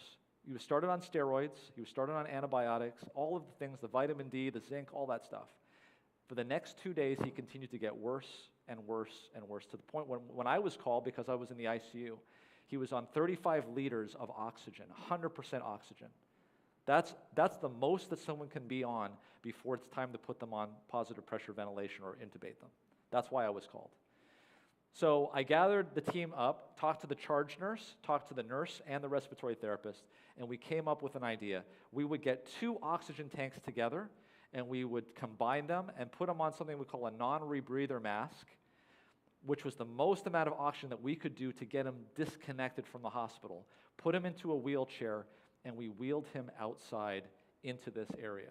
And I wrote on the chart, I said, this patient needs to have 20 to 30 minutes of sunlight every single day. This patient was the most ornery guy you can imagine.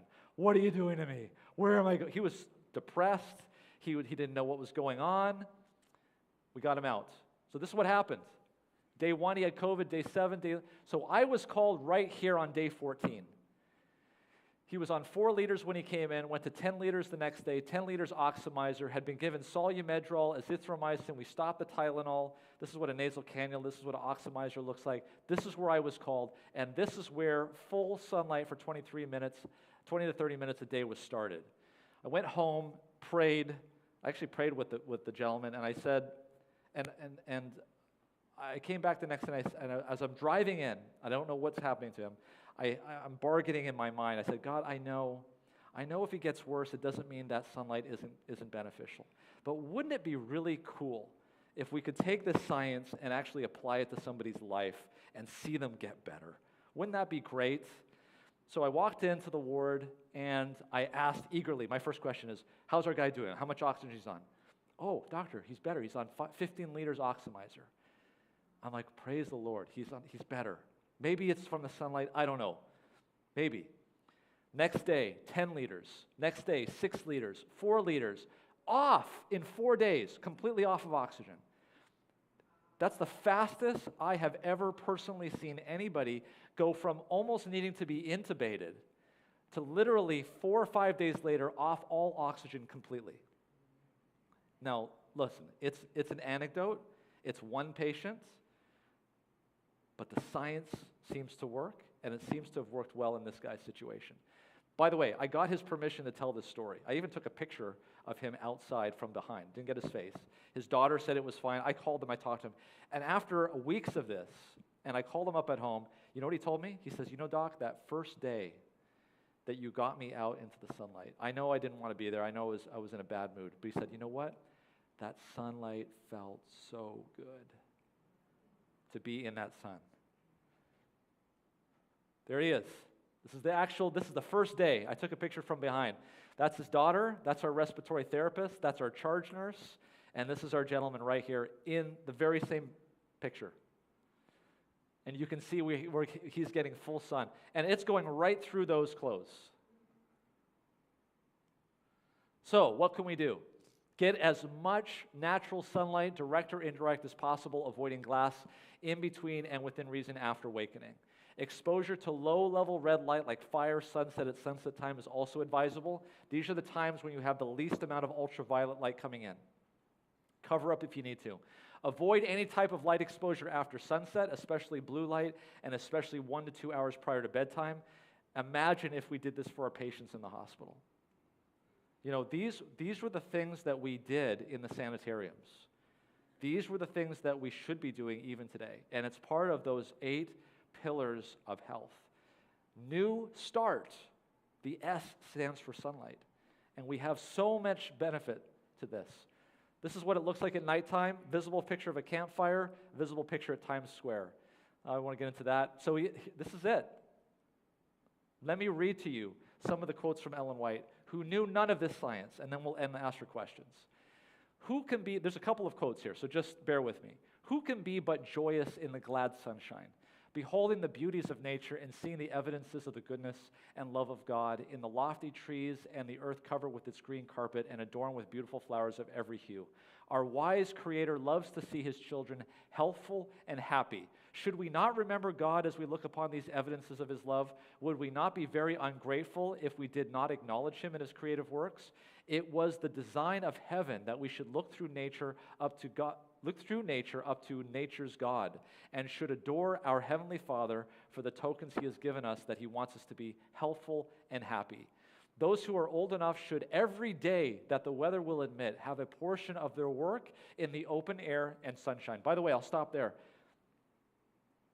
Florence Nightingale, who decided to go into nursing in 1844, said the number one thing that she has seen, observed, that heals almost all the conditions that she saw in her patients. Number one, fresh air.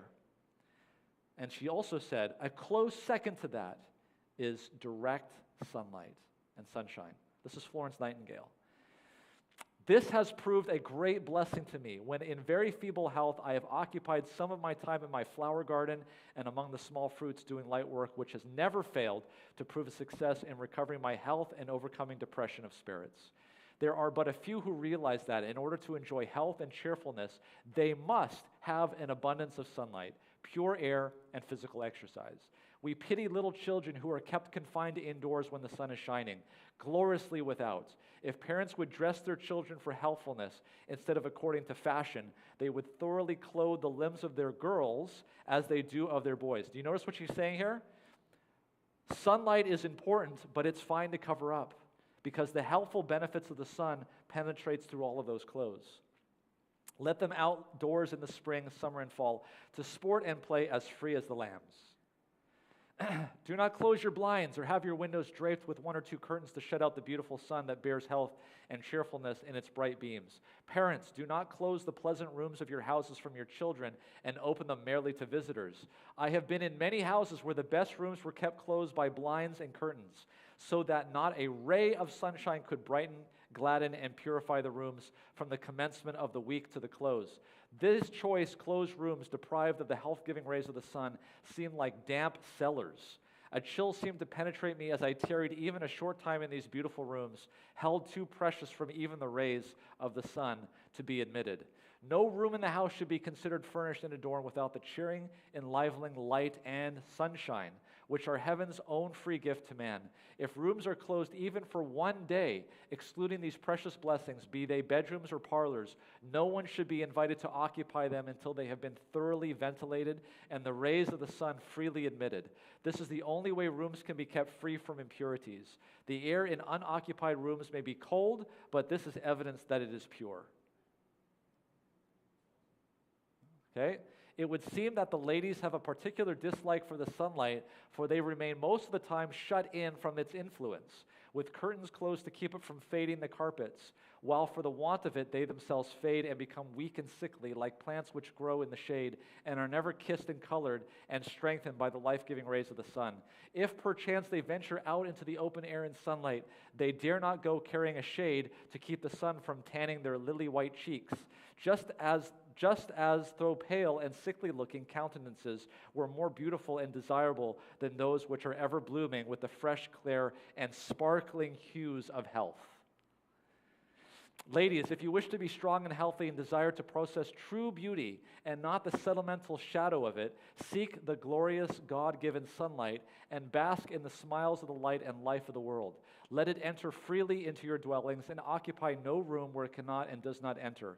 Be out of doors all that you can every day. Let's just say that again. Be out of doors all that you can every day, and especially when the sun shines, and fear not to look old King Sol in the face, instead of cowardly sulking along under a parasol as though ashamed to meet his keen and searching glance. Sunlight is one of the best tonics and beautifiers in the world. Therefore, men, women, and children, one and all, should seek it as one of the great natural agencies which help to form the elixir of life. These are very good and wholesome words. Folks, what I've tried to show you today is that we love to concentrate on nutrition. We make our religion almost about nutrition. That is one pillar. Start to look at the other pillars and realize that in your focus of the pursuit of one pillar, you may be excluding many benefits. It is beneficial to put high-octane fuel in your car, but it's not going to be worth anything if you don't change the oil, rotate the tires, change the air filter. So today, what we tried to focus on was light, and I believe there's a lot of low-hanging fruit there. With that, what we'll do is we'll have a quick prayer, and then we'll open it up to questions, if there's a microphone. I think there's a microphone somewhere. Oh, there we go. Actually, if you want to pass it around, that'd be good. Dear Heavenly Father, thank you so much for your word and the book of nature and science. We are now seeing more than ever that the workings of science is confirming the statements that your servant has given us. Help us for that to build our faith and to take some of her other statements that science has not yet confirmed as it is at face value. Please be with us now as we enter into question and answer and help us to answer this correctly. In thy name, amen. Questions?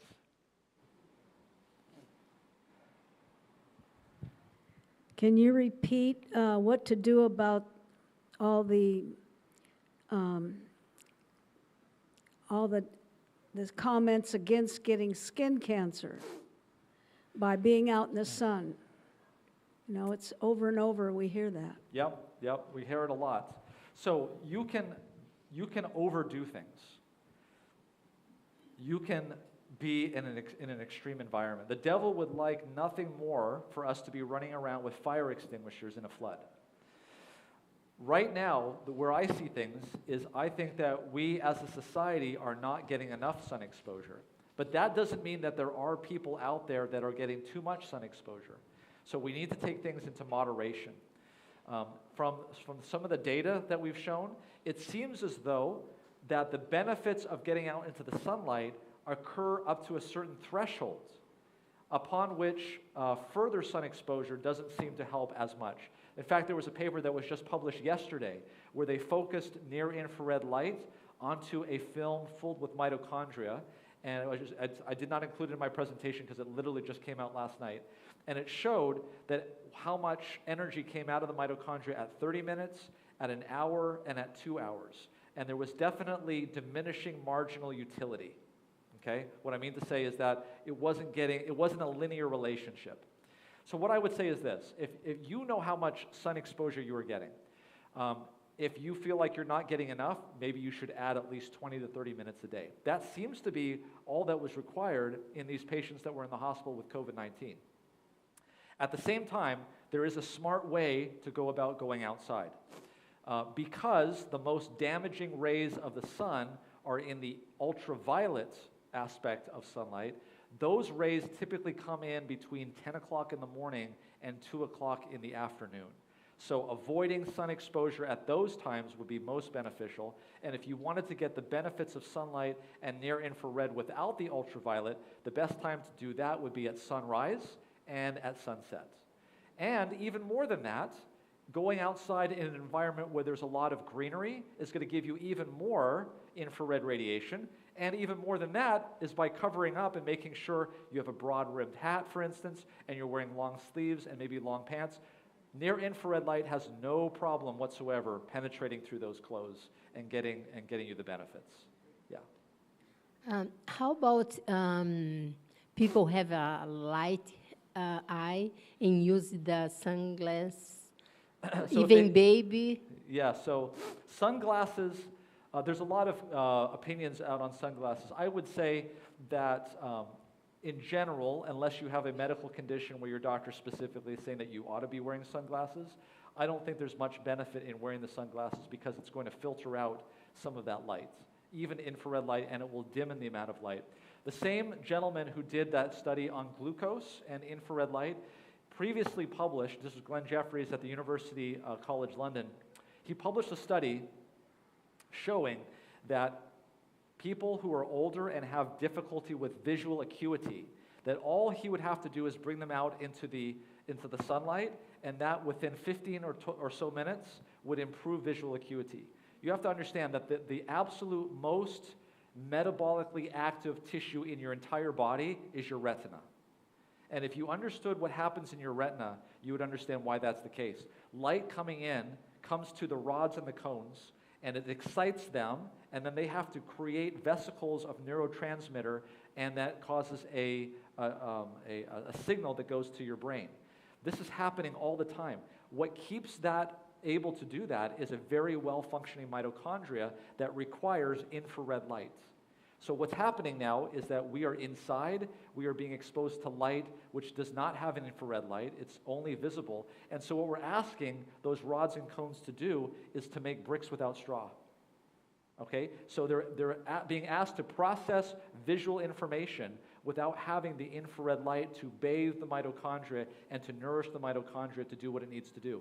So because of that, our visual acuity is somewhat diminished. When he took these patients and brought them outside and into an environment where there was infrared light, their visual acuity actually demonstrably, objectively improved. How about the sunblock for people is very wide. So sunblock has so the question is it safe and is it effective, I guess is the question. So sunblock will not stop near infrared light from penetrating into your body. If you want to put sunblock on, you can. There is a whole nother discussion about whether or not you should put chemicals on your skin that can be absorbed, and what is the risk of that. That is outside the scope of this talk, but in terms of will sunblock prevent, let me put it this way, will the regular sunblock that you could buy in the store prevent infrared light? It shouldn't. However, they are working on a sunblock that specifically blocks infrared light. Yes. Hello. Yes. How does all this affect dementia? Yes, so dementia Thank is you. a problem with where the neurons are not working. And what they have shown is that dementia is tied to mitochondrial production. And so the question is can you actually see an improvement in dementia by going outside? And the answer to that is yes. As I've shown, there are studies that show that photobiomodulation, which is the use of artificial near-infrared light, is beneficial in terms of improving dementia symptoms. Now, I will also say this. People who have dementia often have issues with circadian rhythm. So that goes back to our first talk where we talked about entraining your circadian rhythm. People with dementia typically will be up at night and will be sleeping during the day. So to get them back on track, especially severe dementia, it's best to make sure that you are exposing them to bright light in a circadian style so that they're getting bright light in the morning and you're having the lights off at night. Yeah. Do chemtrails affect the quality of the rays? So you're talking about clouds and any particulate matter up in the atmosphere. One of the things that's really important to understand about infrared light is that water absorbs infrared light. Water. And so the type of interactions we're talking about is if you understand a water molecule has an oxygen and then two hydrogens. That bond that goes between the oxygen and the hydrogens is such that the vibrational harmony there absorbs in the infrared spectrum. And so what you will see, I actually had it up here on the thing, but as you're going across, when the sun is coming through the atmosphere, there is an absorption spike that's right at water. And so yes, unfortunately, a cloudy day will significantly diminish infrared radiation. That's why Ellen White says, go outside, especially on sunny days, because that's when you're going to get the most infrared radiation. Yeah. Have you tried the LED vest on other diseases like colon cancer or maybe liver? No, so unfortunately, that LED vest was made in Brazil specifically for that study. Now, you could probably get the specs online. They actually, in their paper, they said exactly what the wattage was of those LED bulbs. They talked about the irradiance, the power. You could give those specs to an engineer and they could build one for you. I don't have one of those LED vests though, yeah. And the other issue that's interesting about it is that we don't know exactly which wavelength is the correct wavelength. They chose 940 in that study, but if you go outside, I guarantee you're going to get every wavelength. Yeah. I have a question about, there's the ACE2 inhibitors, which are in some of the blood pressure medications. Was there any correspondence in any way between that? Yes, so the type of blood pressure medications that you get are actually ACE inhibitors. So there is a difference between ACE and ACE2. But nevertheless, they did a study looking at people who died of COVID, and they looked back retrospectively to see was there a difference between those people that were on ACE inhibitors versus not ACE inhibitors, and there was no difference. Yeah.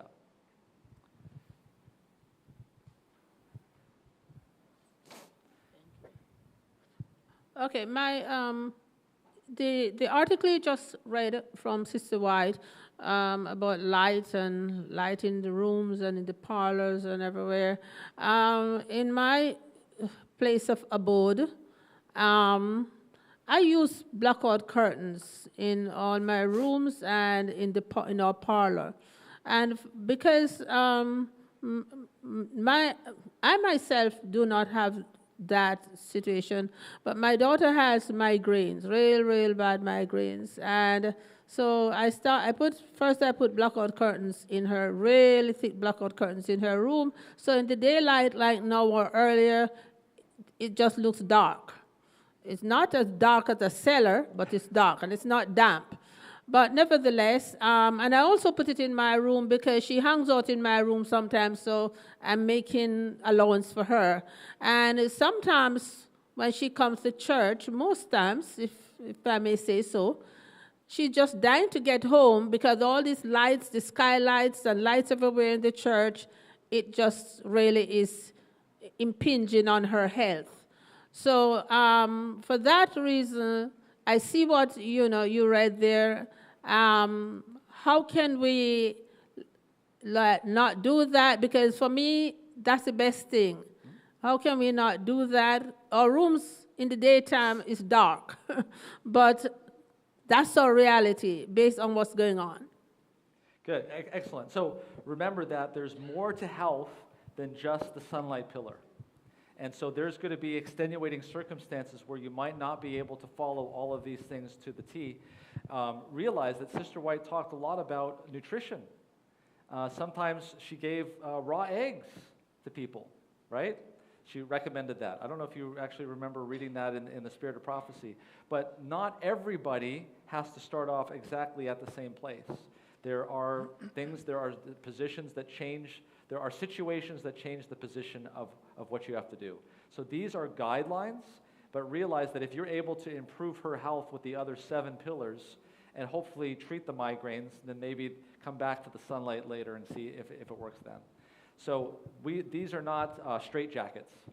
Yeah. Does traveling to a different country affect your circadian rhythms? Absolutely, yes. It's called jet lag. So this is, and I actually have a video, by the way, not to advertise, but it's free on YouTube. If you go to my MedCram channel, I have a whole thing on how to crush jet lag. And it has to do with the understanding about which direction you're traveling in.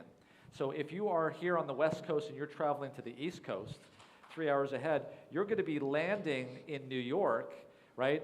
And the clock is going to say one thing, but your circadian rhythm is still back here.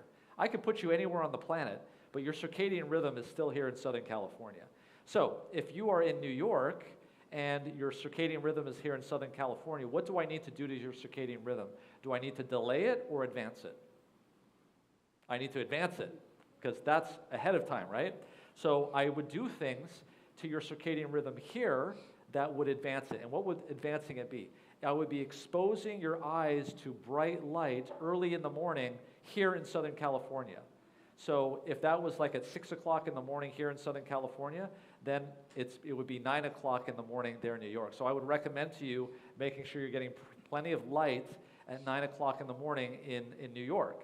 On the other hand, I want to make sure that we don't delay your circadian rhythm because we want to advance it, not delay it. So I would want to make sure that you didn't expose your eyes to bright light late in the evening here in Southern California. So don't expose your eyes to bright light at 9 or 10 o'clock, which would mean not exposing your eyes to bright light at 12 or 1 o'clock in the morning over there in New York. So knowing these rules, and it gets even more interesting if you're flying to Europe, because you got to do the same back calculation. Now, it's generally really easy to delay your circadian rhythm. It almost happens almost automatically. So you may notice that traveling east is hard to get used to, but coming back to the west is not so difficult. You may notice that. But anyway, you can actually use melatonin capsules to help with that. I'm surprised I haven't gotten a question about taking supplemental melatonin yet. It usually happens. But if you don't, I'll answer the question. But does that answer your question? Yes, okay. Yeah. Well, about 5-6 years ago, my wife and I, we take like 1 to 2 milligrams of melatonin before we go to bed. And we also, one thing, I live in Irvine, and they have so many street lights that I like astronomy, and I used to see stars. Now I can see 2 stars. I can see the sun and the moon. There's nothing else. Yeah. So what we use the night shades on our eyes, and that really helps us not to worry about stray light, and it even helps. In fact, when I get the flu and I put it on, it even helps. So I'd recommend people buy some of those and have those, so when they want to go to bed, they put that on. It keeps all the stray light out. It really helps. I agree, and you could even put things on your window if you want to. This is very helpful for people who work night shift and come home and need to go to sleep during the day. First of all, I would recommend if you're a night sleep shift worker, you need to do that every single day, not just the days that you work.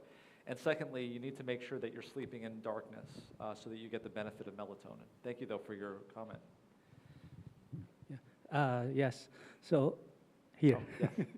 Let me repeat the process for the NIR. So, when you get out in the sun early in the morning, and those NIR hits your head and penetrate into your skull and through the gray matter, and then goes even way to the mitochondria, and it fires up and produces that beneficial melatonin.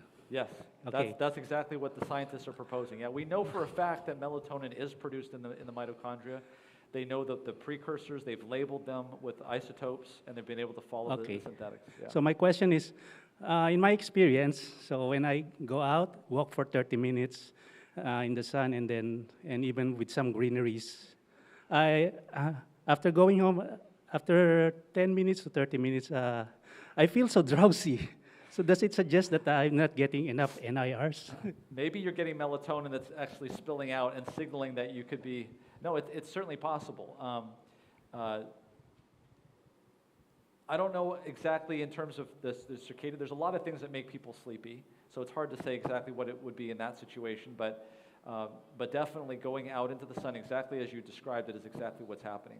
Now, the difference is, though, that melatonin that is produced at night is produced in the pineal gland and then is secreted into the bloodstream and then circulates all throughout the body.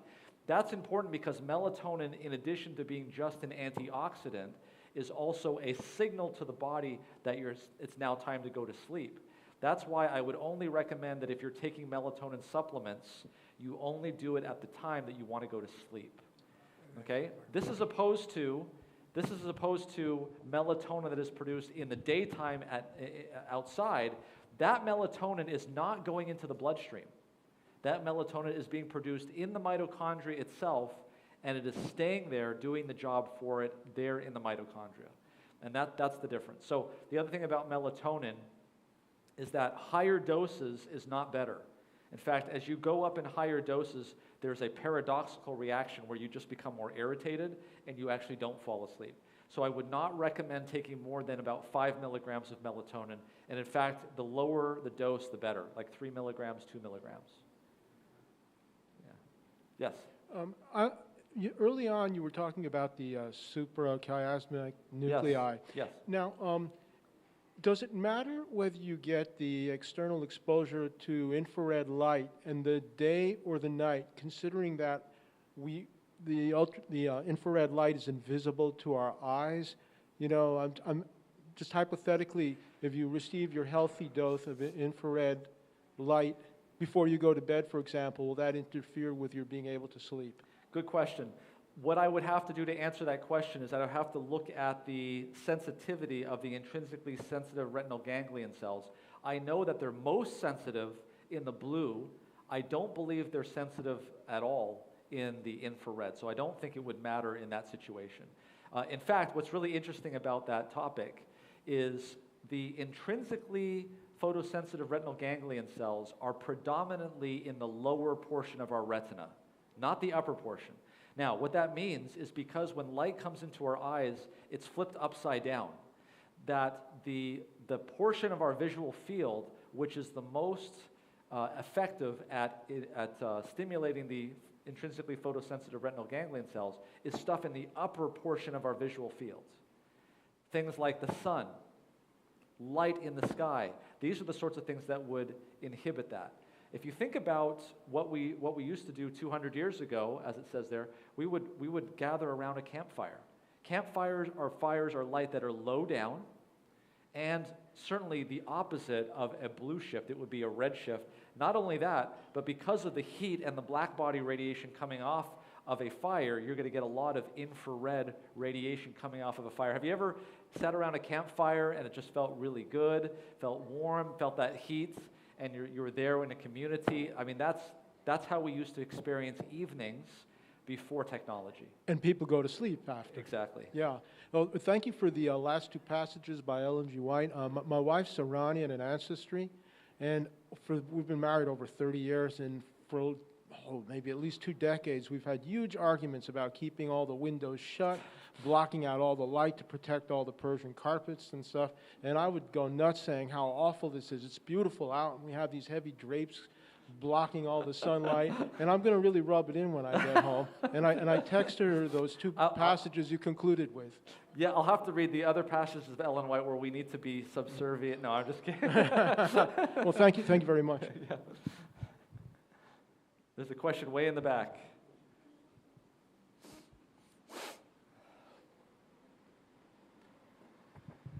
In regards to a sleep aid, would magnesium supplement be better than melatonin? Is that more helpful, or? I haven't heard much about magnesium being a sleep aid, although can be very helpful for people with premature ventricular contractions or PVCs, skipped beats, things of that nature. I'd have to look at that research. I'm not familiar with magnesium, but it may help certain people. Yeah. Okay.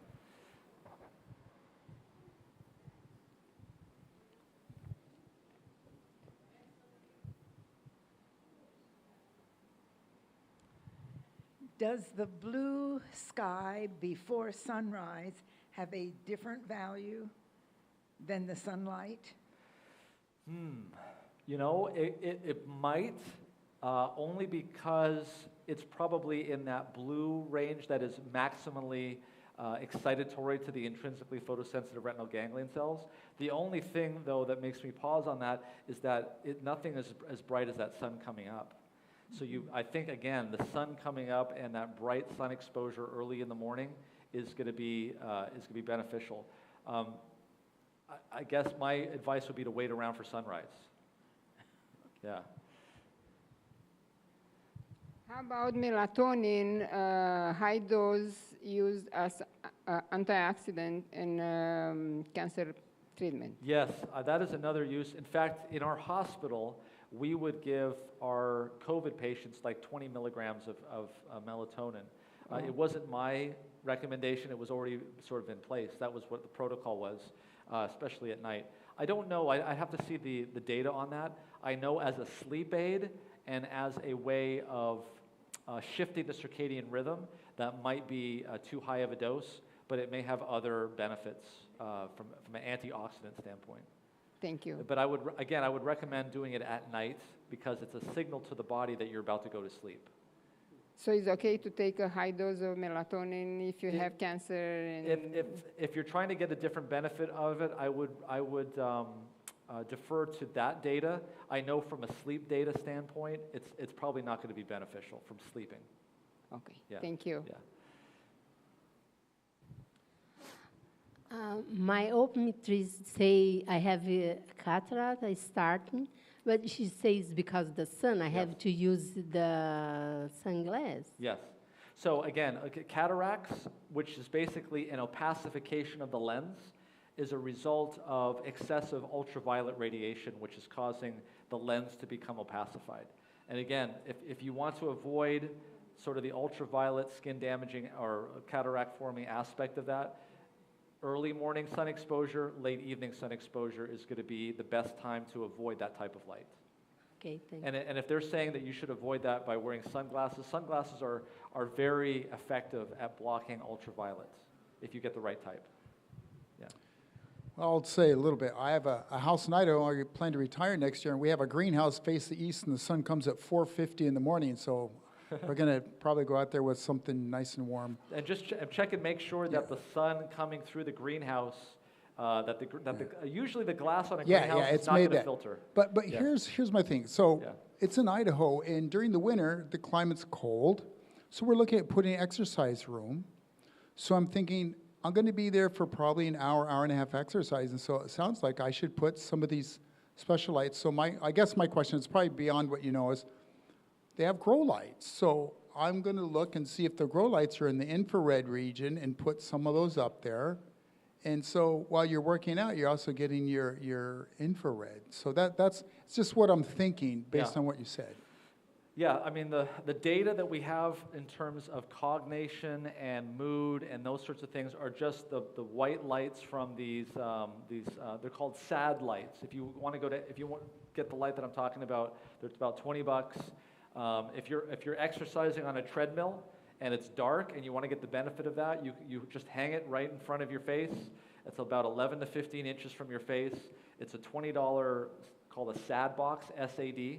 Stands for seasonal affective disorder, and that we actually have data on that. In fact, we have data on something called a light simulation or dawn simulation. This is something that we didn't discuss, but there's actually a light that you can plug into your bedroom that's timed that will simulate dawn in your bedroom. So as you're sleeping, as it's 4 o'clock, 5 o'clock in the morning, the light in your room starts to come on, and it starts to grow brighter and brighter and brighter as if it were simulating the sun rising in your room. So they did an experiment on this, and they found that people who did this had better cognition and better mood after doing this. I forgot for how long they did this. But so you can go online and get these things called dawn simulation lights. And that's something that you can do. And again, it's almost like we were made to sleep outdoors or something like that. Can I change the subject? Yes. May I ask you to tell us briefly your experience with the Kingdom of Bahrain? Oh, okay. Yeah, I can briefly mention that. So we just switch topics a little bit. When we were covering COVID-19, Kyle Allred, who's the other half of MedCram, came to me and said, look, hey, there's this guy by the name of Michael Minna, who's out of the Harvard School of Public Health, and he's really championing this idea of home testing. You may have remembered this when this was first coming out, a paper test, where you can literally just, put saliva or swab your nose and put it in a thing and they'll be able to test.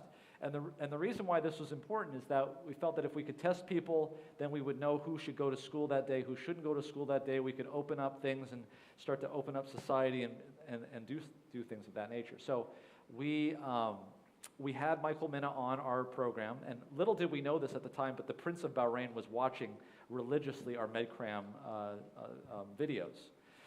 So what I didn't understand, what was going on, so we were just making our videos hoping that people were watching them, and we were trying to be as accurate as possible. Well, the Prince of Bahrain saw these paper testing, and maybe you don't know exactly what goes on in Bahrain. Bahrain's a small little country that is just off the coast of Saudi Arabia in the Persian Gulf, and it's run, basically the crown prince is the prime minister, and there is sort of a legislative process, but it's pretty streamlined. Let's put it that way. And so he learned about this through our channel, and he immediately tried to locate and get this paper testing. He called up Germany where they were manufacturing. He was able to get enough testing quickly before any of the other countries were able to figure this out, because they didn't have to allot money to it. They didn't have to have an appropriation committee, red tape this, red tape that. He'd just say, get it. So he called up the guy, and he said, how many do you have? He says, well, I've got 5,000. He says, well, I'll take all of it. He says, what? Okay, so he basically just bought the whole supply from the company, and he says, when you make another 5,000 more, get us some more. And so he devised these testing centers where people could drive up and get tested. And basically what it did, and this was the COVID committee in Bahrain, was made up of bankers and oilmen, basically, who didn't really have a lot of idea about medicine or what to do. So the Prince of Bahrain was getting a lot of the information from us. He was passing it along to them. They were making policy in their country based on our videos. And he was able to save, he says, thousands of lives. So all of this happened. Now, about 2 or 3 years later, I get an email that says, hi, this is so-and-so from the Ministry of Bahrain. We'd like to set up a meeting with you. We wanted to discuss some things. And so we said, oh, wow, I wonder, and I looked up online to see, well, what's going on in Bahrain that they would need us? And I didn't see really much going on. So Kyle and I got on a Zoom call, and it popped up, and it was kind of a funny thing. Let me explain. Because we saw the guy that we were communicating with, who was the secretary, and then all of a sudden the crown prince comes on, and they're looking at us like we're celebrities, and we're looking at them knowing that they're celebrities, and it was just kind of a funny thing, actually. And it was funny because he says, we didn't want to come out and tell you that this is the Crown Prince, because a lot of times when we do that, people think it's a prank call. So anyway, they wanted to award us a medal for our videos that saved them a lot of lives. So we got praise to God. So it was a medical merit medal, and Kyle and I were the first non-Bahrainis to get that medal. So part of it was flying to Washington and to meet the Crown Prince, and we did. And so I was able to take my father with me to go there. And of course, I don't know if you know this, but my father is part of the literature ministry at Loma Linda University. So he's the one that keeps the literature in the warehouse and distributes to the carousels around the campus and make sure. And so he and I got together. We knew that this was an opportunity that we weren't going to miss. So we brought some gifts with us to the Prince of Bahrain. And one of them was the Ministry of Healing. Another one was Great Controversy, and another one was Desire of Ages. Now, the Crown Prince, of course, is the prince of a Islamic country, okay? And in terms of Bahrain, it's pretty open. There's a United States military base there, and it's not as strict, if you will, as Saudi Arabia is. But it's also an Islamic country. So we went to Washington. We met at a hotel there in Washington, D.C., and we met the ambassador. He was very gracious, and also the prince. And we were not allowed to carry in our gifts. They took it from us because they needed to make sure that it wasn't a bomb or something. I don't know. And so it was all nicely wrapped, and by the time we went in, they said, we will give you your gifts back so you can present it. We got them all back unwrapped. So the time came when it was time to leave, and I had to present these things. And in my mind, I was thinking, okay, I've got 3 books to present to the Crown Prince of Bahrain. I have the Great Controversy, I have Medical Ministry, or the Ministry of Healing, and I've got Desire of Ages. And I immediately thought in my mind, okay, I'm going to do the easiest one first, the Ministry of Healing. So I presented that, and I said, and I'd done a little bit of research. Actually, the Crown Prince went to school at the American University in Washington, D.C. So he was a local. He knew Washington, D.C. better than I did. And of course, what's the big institution? What's the big museum institution in Washington, D.C.? The Smithsonian, correct? And did you guys realize, did you know this, that a few years ago, Ellen G. White was ranked by the Smithsonian as one of the top 100 most influential Americans in history, okay? So I said to the Crown Prince, I said, the Smithsonian is right here, and the Smithsonian has recently, I talked about some of the videos and how some of the inspiration of some of those videos that we talked about was Ellen G. White, and this was a book that she had written about Ministry of Healing and things of that nature. And he thanked me for that, and he took the book. It was a book that looked just like one of the red books that you would get off the shelf in terms of how it looked. Very, let's just say just a general type of book. Then the next one in my mind, I'm thinking, okay, now how am I going to do the Great Controversy? All right. So I got that book, and I said, in addition to her writing about healing and ministry, she also wrote extensively about what is going to, and he finished my sentence for me, what is going to happen in the future, prophecy. And so I said, exactly, yes. And so I handed that book to him, for which he looked at, and it was a beautiful book, and he took that, and to this day, it's on his shelf, I hope. Now, the third book, The Desire of Ages, that's a trickier situation. Let me tell you a little bit back before this. So you know Axa Martel, and she has a wide network of people that she knows. As many of you, maybe you don't know, but a number of years ago, the ABC closed in Loma Linda. So we don't have an ABC. I think the closest ABC is down at the conference office in La Sierra. But I wanted to get a copy of The Desire of Ages, and it just so happened that Axa knew somebody that had an Arabic copy of The Desire of Ages that was written and bound in High Arabic and actually published in Lebanon, okay? And it was a beautiful, nice book, and it had Arabic writing on it. It was gorgeous. That was the last book that I presented. And so I said in my mind, I said, okay, how am I going to do this? This is the life of Jesus Christ. So I said, and I remember reading and understanding, and I started with this. I said to the Crown Prince, I said, you know, I understand that in Islam that Jesus Christ is a prophet. And he said, no. And I'm like, I'm ready to fall into the earth. And then he said something very interesting that struck with me. He said, no. He said, this is what he said.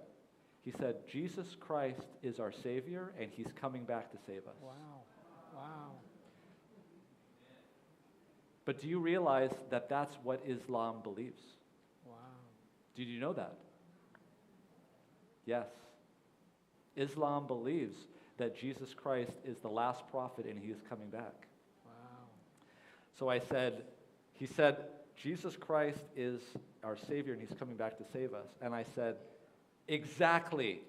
And I said, and here's a book that Ellen White wrote about the life of Jesus Christ. So he looked at this book now with great interest, because this was a book that clearly was not a Westernly published book.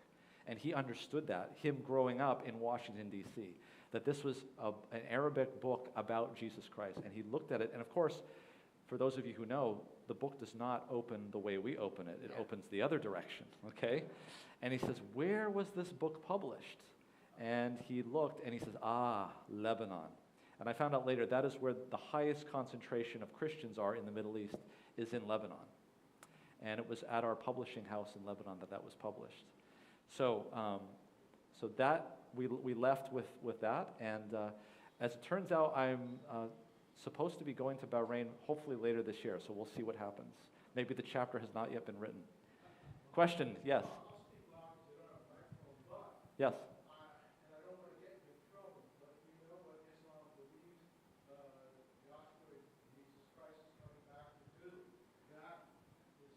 Yes, that is the question.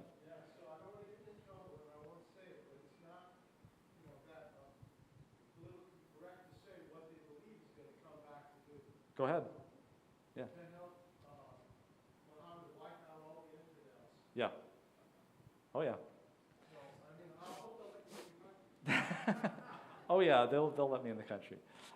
We hope. But no, this is the thing. And so I started, this opened up for me an understanding of how literally everything is coming. Everybody is looking for someone. Every religion is looking for the Jews are looking for the Messiah.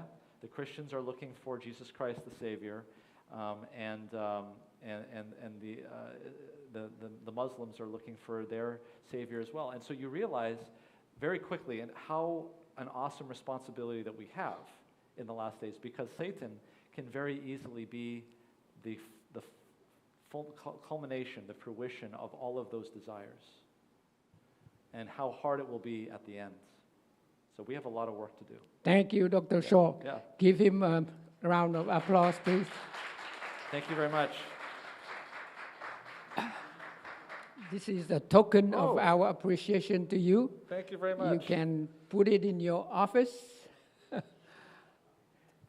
Appreciative. It says here, for sharing your knowledge about light as medicine on May 18, 2024. Los Alamitos Church and Health Ministries Coordinator. Thank you very much. Thank you. Let's have a word of prayer. Please go ahead. Yeah. Our most gracious, loving Heavenly Father, we thank you so much for your Sabbath day, the day where we get together and listen to your messages. We thank you for the message of health, the message that we need to have sunlight for our life. We thank you for creation. We thank you for the fresh air, the light, the water, and everything else that you provide to us every day of our life. In Jesus' name, amen. Amen.